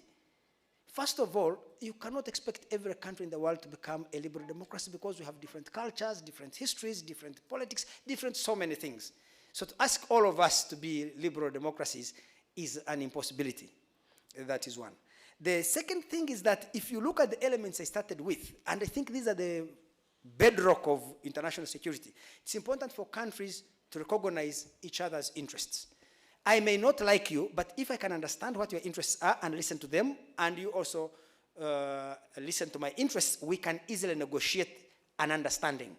One of the difficulties of building an understanding between the West and Russia is that the West is saying, this is a dictatorship oppressing its own people that must be ended. They want a particular form of government in Russia of their choosing. And that becomes very difficult to build an understanding. During the Cold War, the Americans did not seek to change the system in Russia. They engaged the Soviet Union as it was, not as how they wanted it to be. And one of the reasons why the peace was held is because the Americans did not seek to impose their values on the Russians or on the Soviet Union. Today, the attempt to force a particular form of government in Russia and China, which is what we call liberal hegemony, is the biggest threat to world peace. And Africa, now I want to conclude, Africa cannot avoid getting affected by this confrontation. Let me give you an example. You are China. China is the most largest trading nation in the world, the largest importer, the largest exporter. For China to sustain her current manufacturing, it needs to import large volumes of raw materials into its factories, and it needs to export, to ship a lot of its products to the world market. Two things. China therefore needs freedom of the seas to move around. Two, it also needs to exercise influence in areas where it gets raw materials and where it sells its products. Isn't that obvious? You don't want a market you have no influence in, whether that market is for raw materials or where you sell your products. Now, put yourself in the shoes of China. America is the global power that controls the oceans. If I am China, assuming America has just embargoed Russia, it has also even frozen Russian assets, what should I expect in the future? What if America one time closed the oceans? I am dead. So I must build a blue water navy to patrol the seas and ensure that my goods are delivered and my materials are brought. It's an imperative on the government of China. Now, if China begins building a heavy navy, what will be America's attitude? So remember, America is incapable of entering the minds of the Chinese. The American government will say, look, these Chinese are trying to build a navy in order to chase us out of the oceans. You see how you read intentions. So the Americans will not want the Chinese to build a strong navy to patrol the oceans which they patrol. And if China builds one, they will see it as an offensive. China is building it purely for defensive purposes. America may see it in offensive terms. And there, conflicts will emerge. And I think that the international system is always filled with the risk of such miscalculations. And of course, I don't see how, unless the Americans accept the Chinese system as is, the relations between America and China will remain well if they continue insisting that China has to become a liberal democracy, that China has to be Americanized and Europeanized for it to be a responsible actor on the international scene. That, again, will be the source of conflict. China has a civilization of more than 2,000 or 3,000 years. Let me say more than 3,000 years. It has existed as a continuous state for all those years. America has only, it will make 250 years in 2026. Am I correct? 2026 is 250 years. Just imagine a kid of me, I'm an old man of 109 years. Just imagine my great-grandson, Maurice here, who is just turned 22, coming and telling me that he knows how I should lead my life. How are we going to get along? Thank you so much for listening to me.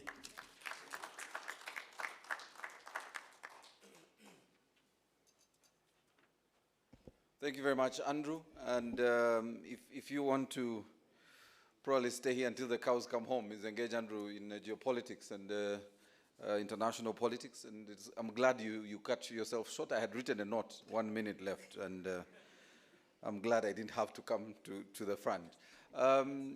As we spoke, I did want to recognize the presence of the representative of the Netherlands Embassy, who is here with us. So we want to thank you. She came with a colleague.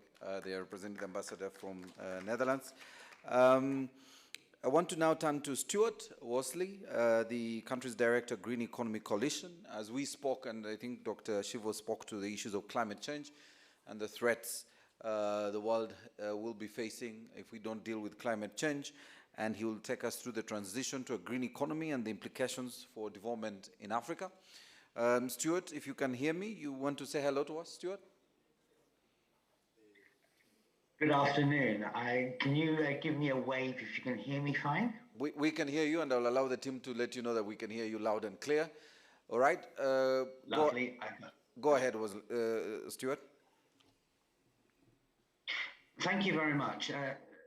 Honourable Minister of Security, Minister of Internal Affairs, Netherlands Ambassador, Permanent Secretary, Arthur Bynum-Magisha, all guests, all protocols observed. It's a real privilege for me to be here with you today. I've listened with great interest to the presentations made, and I want to change pace a little bit, if I may, and I want to talk about transition through green approaches. So I'm going to share my screen, and if you could give me confirmation that you can now see my slides. Could somebody, I can't see the room, so if somebody could just indicate that you've got that, I would be grateful. Now we have, yes, we have. Thank you. So I want to talk about transition to a green economy and its implications for development in Africa. Addressing socio-economic and political and security challenges.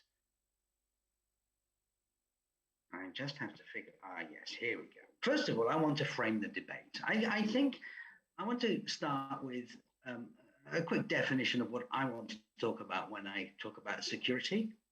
And security I'm seeing here is freedom from danger and threat. So that means we've got enough food, we've got enough water, got enough clean air for all, we've got a healthy bioenvironment, we've got good soil, we've got biodiversity, pollutants are managed, we've got a climate that is supportive of us, and we've got a stable society. Fair human well-being prevails. That's what I mean by security. Now, for that to happen, we need to have a healthy environment. It's essential to our long-term security. Because if you have an unhealthy environment, it begins to leverage other economic challenges to create multiple threats. I think one only needs to look at the way that climate change affects soil fertility and causes conflict. And you can see examples of that, for example, in neighboring Somalia. And it's true to say that areas of drought correlate with low intensity conflict. So what is this green economy then that we're talking about? Well, first of all, it's a means to ensure sustainable prosperity for everyone. It's a means to build social, environment, and climatic stability. And note, I say social as well as environment, climate. And it's got to be equal. It's got to be fair. This, surely, is the bedrock of security. So what is this green economy that I talk of? We say at the Green Economy Coalition, for whom I work, and of whom ACODE is our member in Uganda, the green economy is one which enables all people to enjoy and create prosperity. It promotes equity within generations and between generations. It safeguards and it restores and it invests in nature, the bedrock on which our lives stand. It supports sustainable consumption. It supports sustainable production. And it's guided by integrated, accountable, and resilient institutions. Ultimately, such a green economy is based upon a social contract, a relationship between government and people, which gives ordinary citizens a say in what happens in their name. And it elevates environmental sustainability above that of financial profit. So why do we need a green economy? Well, right now, I think it's fairly clear. We are facing, across the world, multiple serious interconnected challenges. Climate change is getting faster. We've got 10 years to avoid going global temperatures getting above 1.5 degrees. Nature is in crisis. Biodiversity extinction is happening at an alarming rate. 75% of the Earth's surface is substantially degraded. Inequality is growing everywhere. We've heard in previous speakers of inequality between nations. We also have inequality within nations. The poor are getting poorer and the rich are getting richer. And democracy is under threat. Reactionary nationalistic policies, we've heard examples of that recently. I won't repeat those, but it's undermining global cooperation and it's undermining our capability as a species, as a people, to deal with climate change and environmental destruction. Now, if you're going to take this point of view, you have to recognize that none of these issues can be tackled alone. They are all interconnected. Our systems, however, the rules through which we live that govern our economies are fundamentally broken. Right now, our economies incentivize overconsumption. They incentivize competitiveness. They incentivize increasing inequality. They incentivize mechanisms to destroy nature, and they incentivize the acceleration of climate change. So we would argue at the Green Economy Coalition, we need a new social contract that gives ordinary citizens a say in the decisions that are being made in their name. Now, there's 5 policy themes that we work on. On the right-hand side of the screen, you should see a little picture of a planet. And I'm going to start with the bottom and move upwards. Because at the bottom is nature. We need a set of policies that ensures that governments and businesses understand that healthy forests, soils, and rivers are the bedrock of all economic prosperity. There is no sustainability on a dead planet. Above that are people. If people do not gain from a green economy, it just won't happen. So the green must be fair.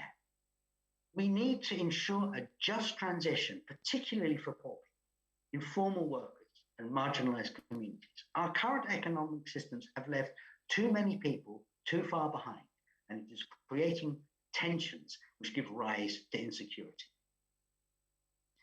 We need to work on sectors. We need to work quickly to green our sectors, to transform our food, to transform our energy, to modify our transportation and infrastructure mechanisms. We need to work on financial mechanisms that diversify capital markets to invest in other things, to invest in things that matter.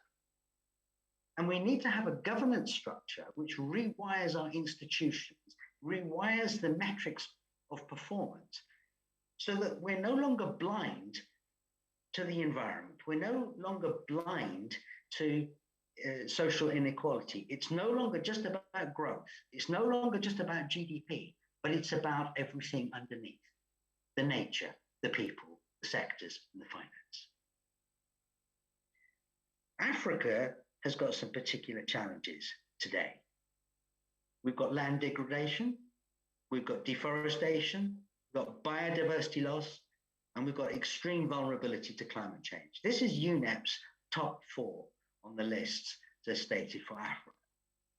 And we are seeing, as a consequence of this, and not just in the last few years, but for the last 20 to 30 years, we're seeing drought, we're seeing humanitarian crisis, and we're seeing water pollution. And this is leading to insecurity as people struggle for their very lives. Yet, we are in a continent with amazing opportunities. Winston Churchill once called Uganda the pearl of Africa, and I believe him. But Africa as a whole continent has got amazing potential. 70% of our population across sub-Saharan Africa are under 30 years old.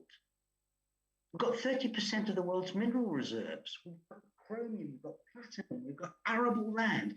We've got 10% of the internal renewable freshwater sources. We have stuff that we can build on.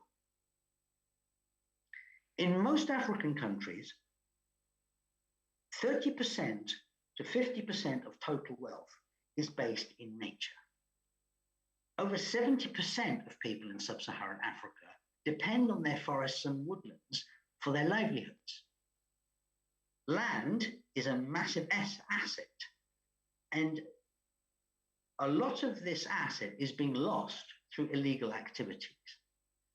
The stream of benefits that we are gaining as a continent from these resources is declining over time. And one figure to put here is that Africa is losing an estimated $195 billion worth of natural capital through illicit financial flows, illegal mining, logging, trade in wildlife, unregulated fishing, and environmental degradation and loss. The flow out is massive. So the time for intervention is now. On a planetary level, we know that the science is clear. We need to do something quickly to stop environmental change and climate change. We know that the economic metrics are no longer fit for purpose. And COVID, that event that has recently hit us all, has blown away decades of economic orthodoxy, creating new space for genuine change. We are seeing support for action growing across the world, from school children to central bankers. People are asking for change. So a green economy requires a fundamental shift in the way that we think, in the way that governments prioritize and position social and environmental goals above financial ones. This is necessary, but realizing it is not enough. We need to take action to move towards this. If we do not take action on the environment, the achievement of sustainable development goals will not happen. And economic and environmental and climate and social challenges will continue and intensify. So I just want to talk a little bit about the economic paradigm. Our economies are self-perpetuating ideological systems which reinforce and stabilize one another. It creates a lock-in effect. It creates that one thing leads to another and we don't seem to be able to escape. And we need to open up this system through a process of transformative change. And what we therefore propose as a coalition is a multi-level approach that intervenes across society to offer alternatives to the prevailing paradigm. Build demand for a just transition, shape institutions and policies that are needed to deliver change. So what we do at the coalition is to bring together organizations, institutions, people with multiple perspectives and a wide range of expertise. We do not pretend that as the Secretariat, we have the corner on the truth. But what we would argue is together collectively with the people of civil society, of business, of government, of institutions across the world, together we can develop that truth. And there's a couple of things that we need to do. The first is to build sustained public demand, to drive political priorities over the long term in ways that hold decision makers to account. This will change the values, the structures and behaviors that lock our economy.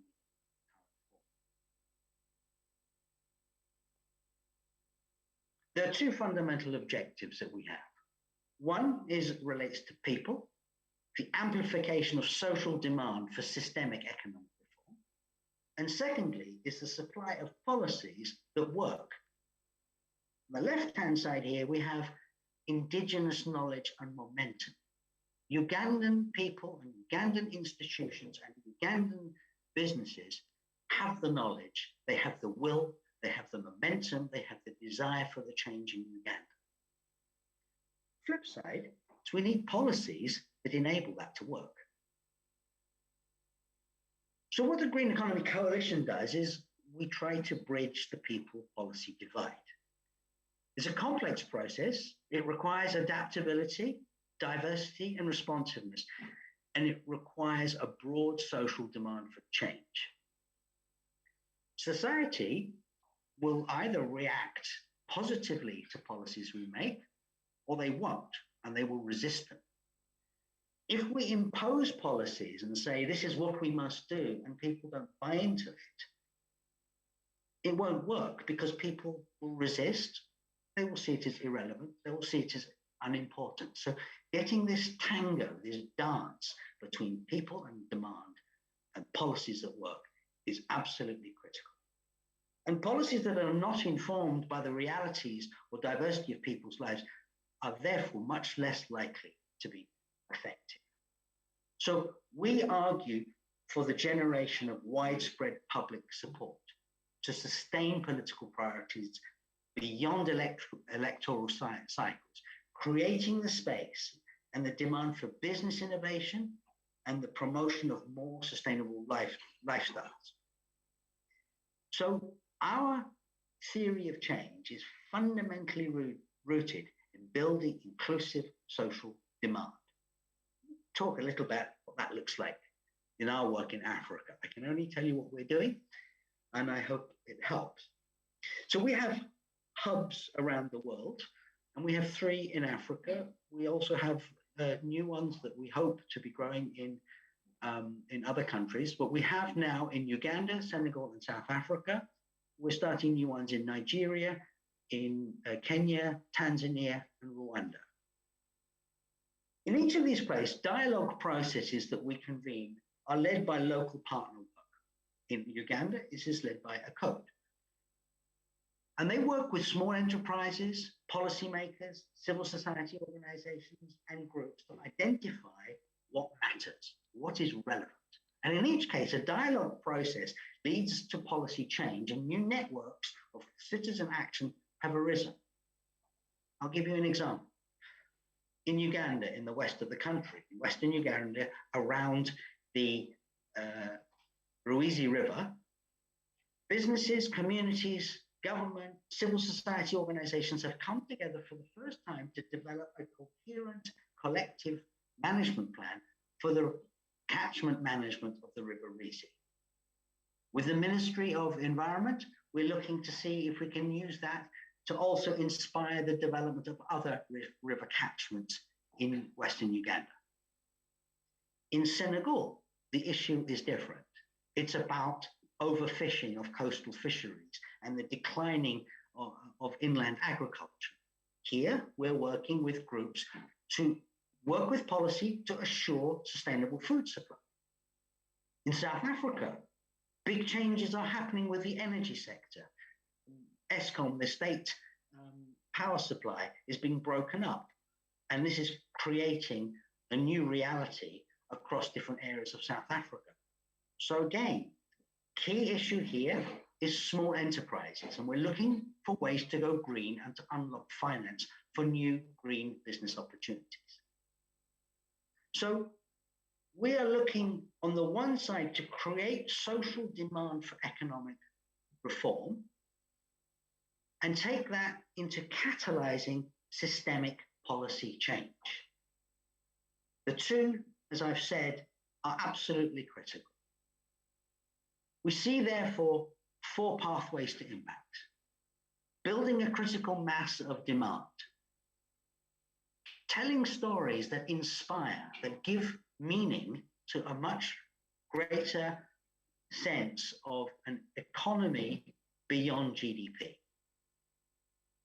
Influencing policy and building a coalition of people, businesses, and government to say, this is our agenda and we will make it happen.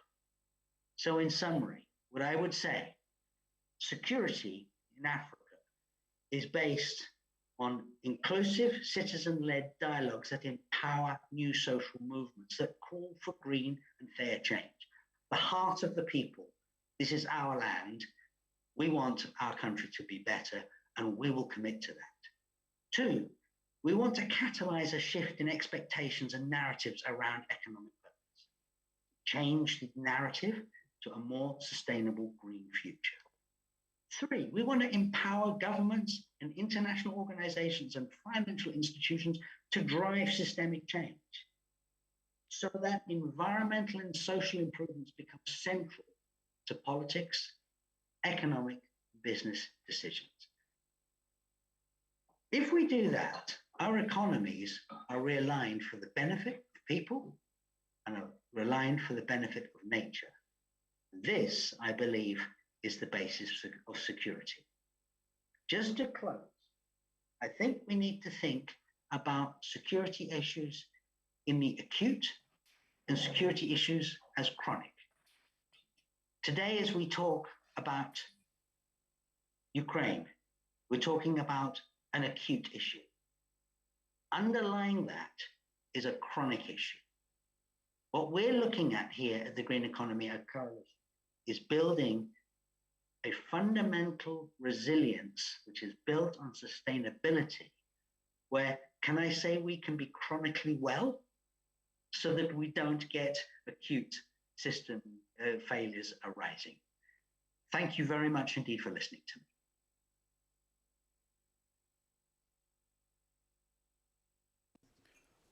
Thank you very much, Stuart, and we are glad you stayed with us because we were running a bit late, and thanks for your presentation.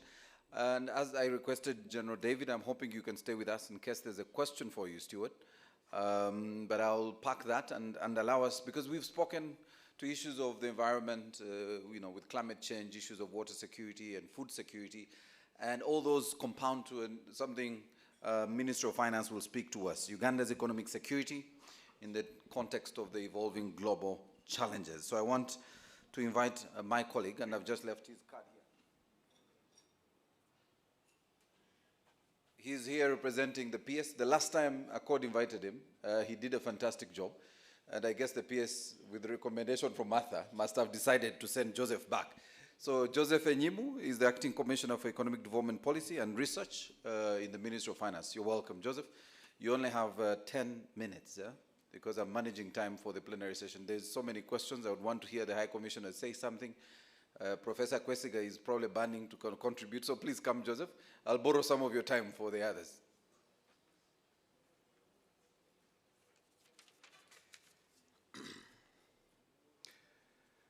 Thank you. Honorable Minister, the Ambassador and the High Commissioners, Executive Director, ACODE, our Chief Speaker, and distinguished participants, ladies and gentlemen, good afternoon. Thank you so much for inviting the Ministry to be part of this dialogue, and apologies from PSST is held up with a number of competing commitments. To be able to fit within the time we have, I'll keep this submission very simple and break it down into 4 elements. From an economic management perspective, we are watching for a number of unfolding global developments. And the first of this is one which has been with us for a long while, and that is, of course, the COVID-19 pandemic and its impact. We are seeing particularly 2 impacts at the moment, and that is on the global supply chains. You are aware that currently there is a global shortage of shipping containers because of the resurgence of demand as economies open up. Also, as economies get back to full-scale production, we are seeing a surge in commodity demands, and that is also driving prices up. The other main item we are watching is also related to climate change, the harsh weather in Europe and parts of the USA that are driving demand for heating, energy for heating. And then, of course, the latest developments in terms of the military conflict between Ukraine and Russia.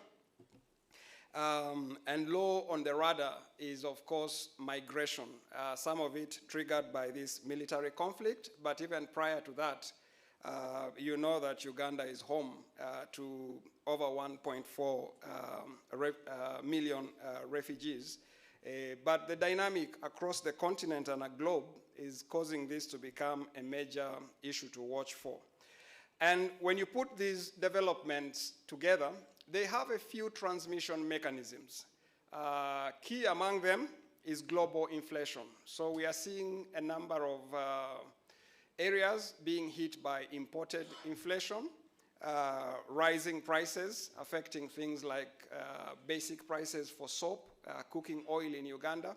These are things that matter for ordinary citizens and all of us alike. So the transmission mechanism for that is really the prices, and of course we are managing in terms of the foreign exchange.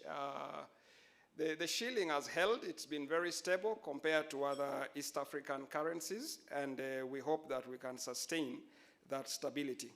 The other aspect would be the markets. The developments globally are both a threat to certain existing markets, but they also present an opportunity. You know that many African countries import a lot of food, and with the shortage in terms of grain and cereals associated with the major global suppliers, Russia and Ukraine, there is going to be a shock, but that shock could be an opportunity for substitution, and we think that Uganda could be a good candidate if we can make our adjustments appropriately to fill in that gap. The other transmission mechanism is in terms of financial flows. As global inflation picks up, we are seeing investors withdrawing their investments in capital markets around the world and taking them to, greener pastures, chiefly the US. But also because of the unfolding humanitarian situation, we foresee a reprogramming of development assistance by our traditional partners. They have to deal with problems at home, and already we are seeing some scaling back on their commitments around the continent. We are chiefly working with project finance at the moment, so that is not really hitting home yet. Now, what do these developments and their transmission mechanisms mean for our economic security? We see a number of threats, and the overriding threat is really in terms of macroeconomic stability. This matters not just for the wealthy, but also for the low-income persons, because it bites at the value of their savings. When inflation picks up, it erodes the purchasing power of their low incomes, but whatever savings they have preserved. And of course, that translates into welfare. So that is one of the threats that is being monitored and prudently managed. The other one is we are currently in a phase of strengthening our regional economic integration with a number of non-tariff barriers being scaled down. We are seeing our regional exports picking up. But these global developments could impact on these prospects, and so it's a threat that we are monitoring and deploying public investment accordingly. The other critical area, of course, is fiscal space. On account of COVID and other related developments, we, for example, we suffered a revenue shortfall already in the first 8 months of about 1 trillion shillings. Now, that impacts a range of issues, including service delivery, which matters for all of us. We have experience with different public services, and if we are not able to finance that, it has long-term implications. The fourth threat is in terms of our human capabilities. We noticed that prolonged lockdown, for example, with schools, has cost children, 2 years of education, and that can be a long-term scar. To recover from that, children that have dropped out from school, that is a lot of human capital sacrificed. And so there is need to strategically address that threat and make good on recovering those losses.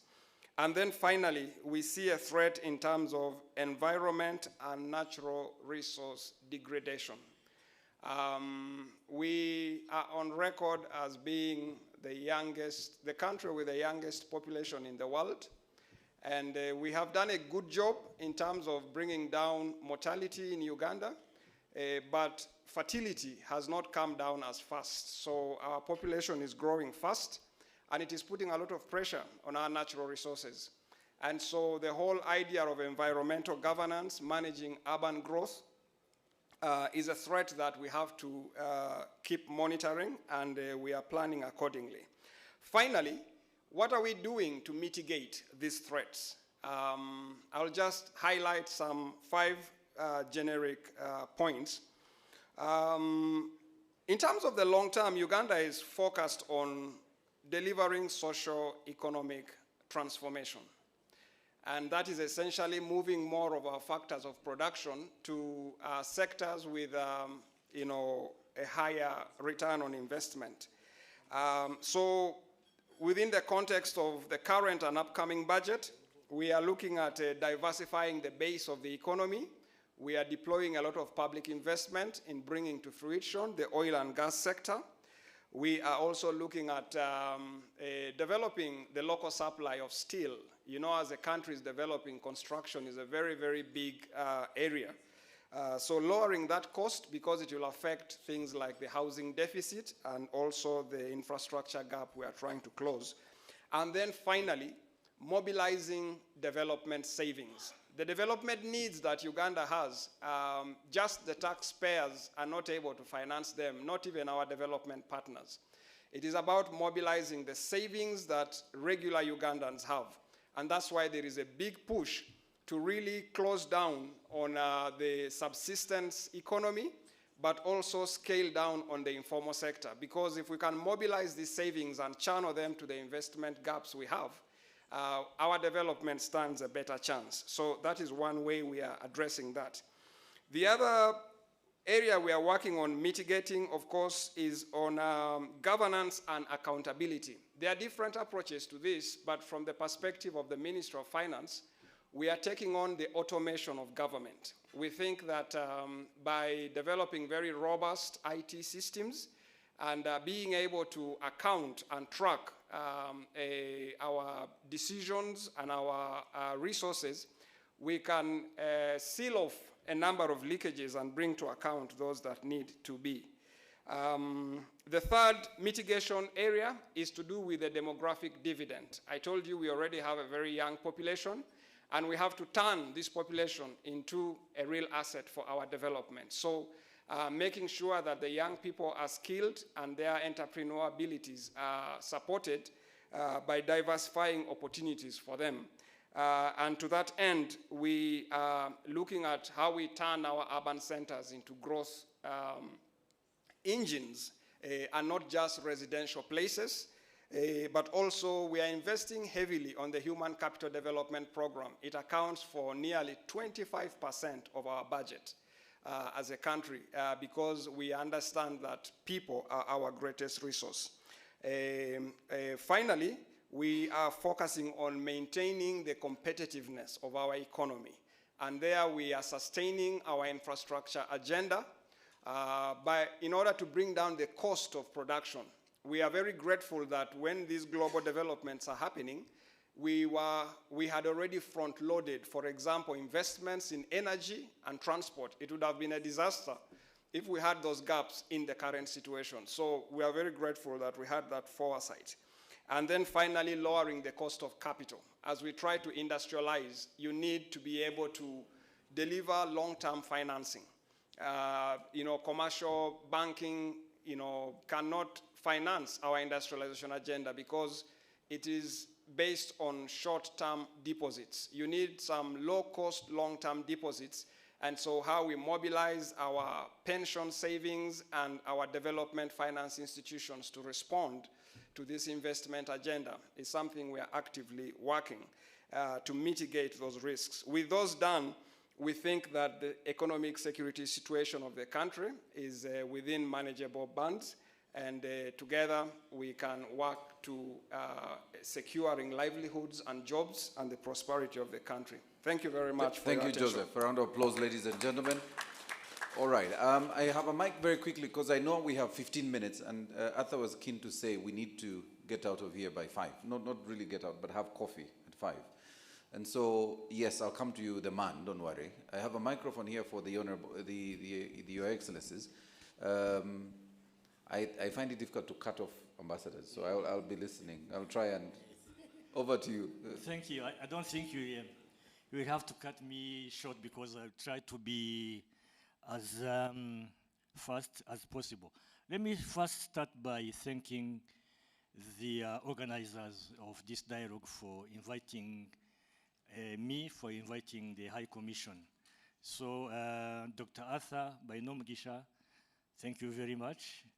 And the Independent, I think Andrew, I will have time to also thank him. This was a very fascinating and interesting dialogue. And my takeaway is, although we've been experiencing armed conflicts in Africa for a long time, but we also, what I have learned from here, there are also other security threats, basically from the socio-economic aspect. And this takes me to thank all the presenters, starting by our guest of honor, Honorable Jim Muhwezi.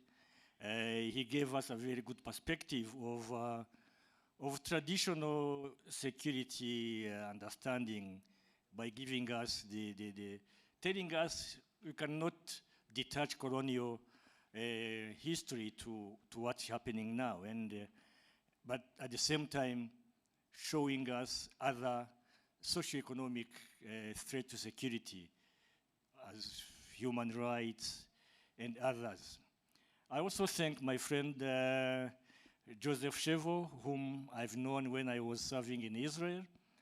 I visited the institute many times. Although I'm not I'm an alumni, but I know.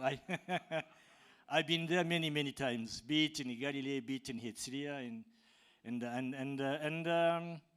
definitely what you said, as you said, I know it.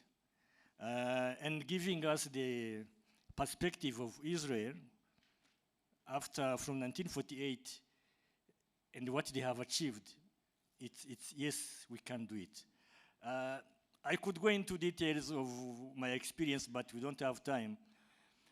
But he mentioned education. Ben-Gurion, who was the first prime minister, prioritized education. And this is what you see in Israel today being high-tech, innovation, and startup nation, it's all about education. And maybe what I can add of what he said, education which Ben-Gurion introduced is based also on what they call STEM, science, technology, engineering, and mathematics. And that is why today Israel is #1 in terms of per capita in terms of engineers and scientists. So I would encourage our governments to really encourage this transformation of, I'm not saying that we should not learn other subjects, but science, technology, engineering, it's key for development, and we are talking about education as something which can help us to mitigate these security threats. General Muhwezi mentioned something very important. When Joseph mentioned the recycling of water, which is true. When you are in Israel, you see two different pipes. The purple pipes carry water which has been recycled for irrigation, and the blue pipes, they carry potable water. But as he said, they have proved that even that one, recycled, can be good for consumption by human. So, but General Muhwezi mentioned that, do we need to go to recycling because we can harvest even the water we have?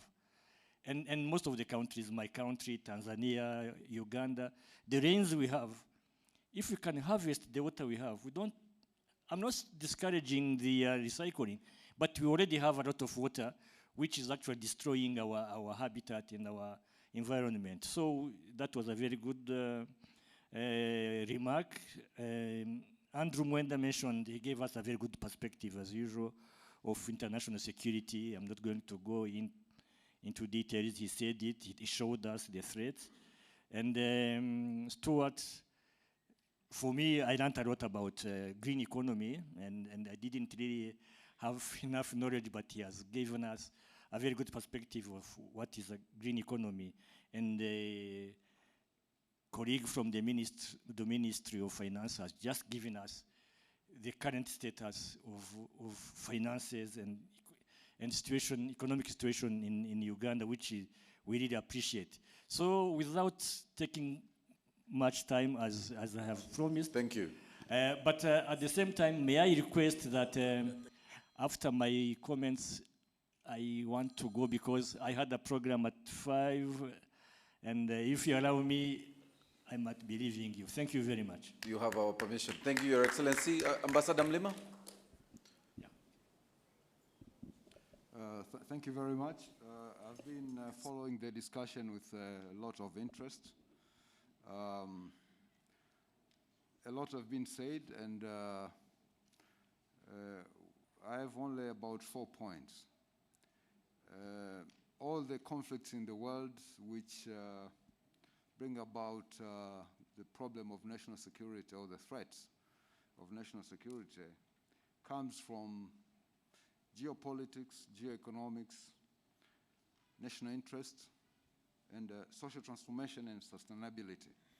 So if you put all this in perspective, you realize that if you try to dissect any conflict in the world, it will boil down to this geopolitics, geoeconomics, and national interest.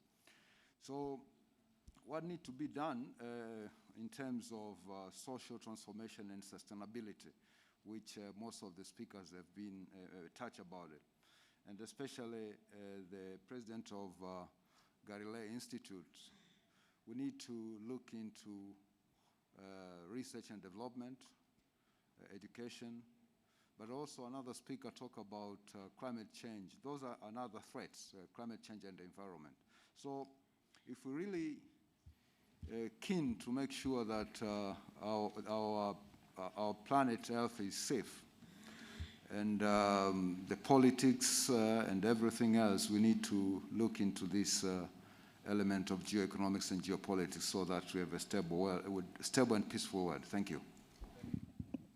Thank you very much, Your Excellencies. I'll come to you. I wanted because I'll come last to this table because we have Professor Shivo and this chief guest, Honorable Chamuzi. Then I have Professor Kwesiga. I have the gentleman here, and I'll come to General David. Okay. Thank you very much, yes. Mr. Moderator, sir. Keep it short, Honorable. Very brief. Yes. And to the point. I would like to thank you, ACODE, for this exciting event. It is a rare species in terms of what is happening in Uganda. Major General Muezi possibly did not know I was around, but I followed what he said. He said it is important that we promote regional integration so as to enhance the chances of security. But Major General Mwezi, I want to inform you that it's not enough to talk the way you are talking. Don't promote regional integration by pronouncement only.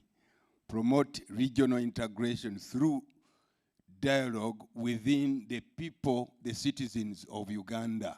Let them participate in whether on how they want to integrate with the rest of the regions, not by pronouncement, Major General. The world is becoming more and more insecure from day to day, and Africa's response to that challenge is a catastrophe. In Uganda, for example, while we are independent, we still lack the opportunity of governing ourselves properly.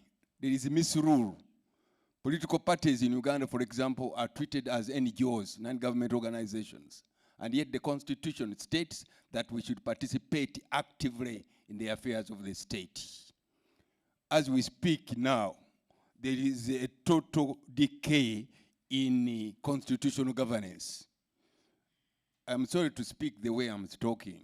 Otherwise, you take note of this, Major General Mwez, and report appropriately. Lastly, Yes. one point, lastly, deforestation in Uganda and Africa is a big, big problem. President Museveni signed the Resolution 40 in 1992 under Agenda 21 to protect all existing forest covers. As we speak now, forests in Uganda are in danger, and a part of the danger is developed by government, the reigning government. What are you talking? Thank you. Major Thank you, General Honorable. Mwezi? All right.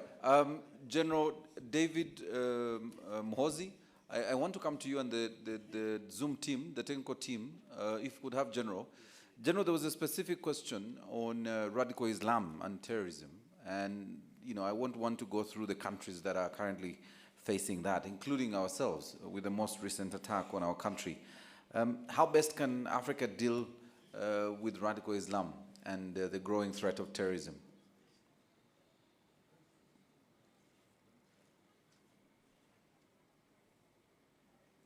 General, did you hear me? Yeah, thank you. Yes. Thank you, Maurice. Radical Islam, I wouldn't want to craft it that way. I want to be politically correct in terms of language.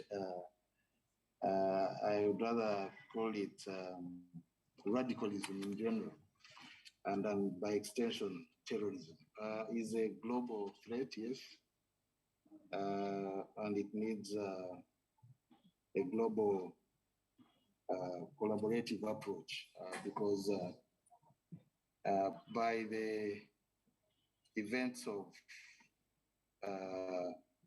this year, speaking about Uganda, you can see we cannot be an island.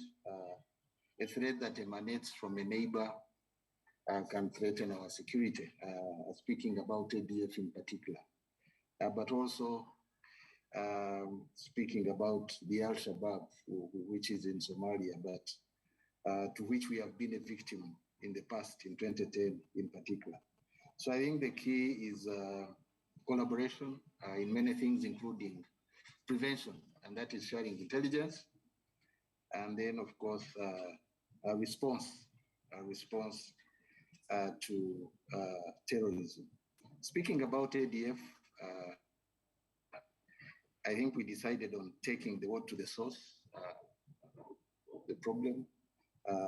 In liaison with the Congo government, gladly we were allowed to go there and pursue the ADF from the safe havens of Eastern Congo, where they were organizing training and doing all sorts of things in freedom, unhampered, to threaten the neighborhood, including Uganda. So bottom line, collaboration, collaboration, collaboration in intelligence sharing and in response. Thank you, Maurice. Thank you very much, Honorable Minister, and we really want to thank you for staying with us. We know you are very busy yourself and our Minister for Security here. We don't take your time here for granted. Want to come to Professor Kwesiga, and then I have Agatha and the gentleman on this part. If you can keep it under a minute, I'll be happy to take all the three of you, but I'll come to Professor Kwesiga, and then the two gentlemen and Agatha. Professor Kwesiga, actually Agatha is next to you, so after you, we'll go to Agatha. Okay, thank you very much. I'm always fascinated by how Israel defies all odds to develop at the pace it does. I have witnessed it, been there many times. And Dr. Shevel, thanks for being a friend. Visiting Israel leads one to fully appreciate the African developmental paradox, where we have plentiful of everything, but we are still not developing. Again, thanks all the presenters who are assuring us with the message that it can be done.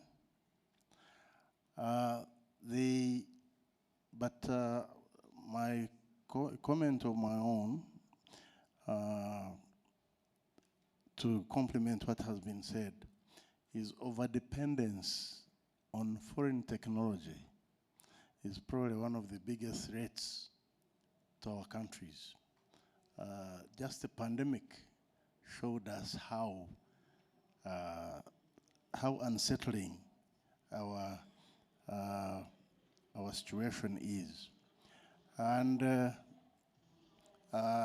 allocation of resources, I'm glad to hear Minister of Finance talk about their priorities, and indeed, they are good priorities.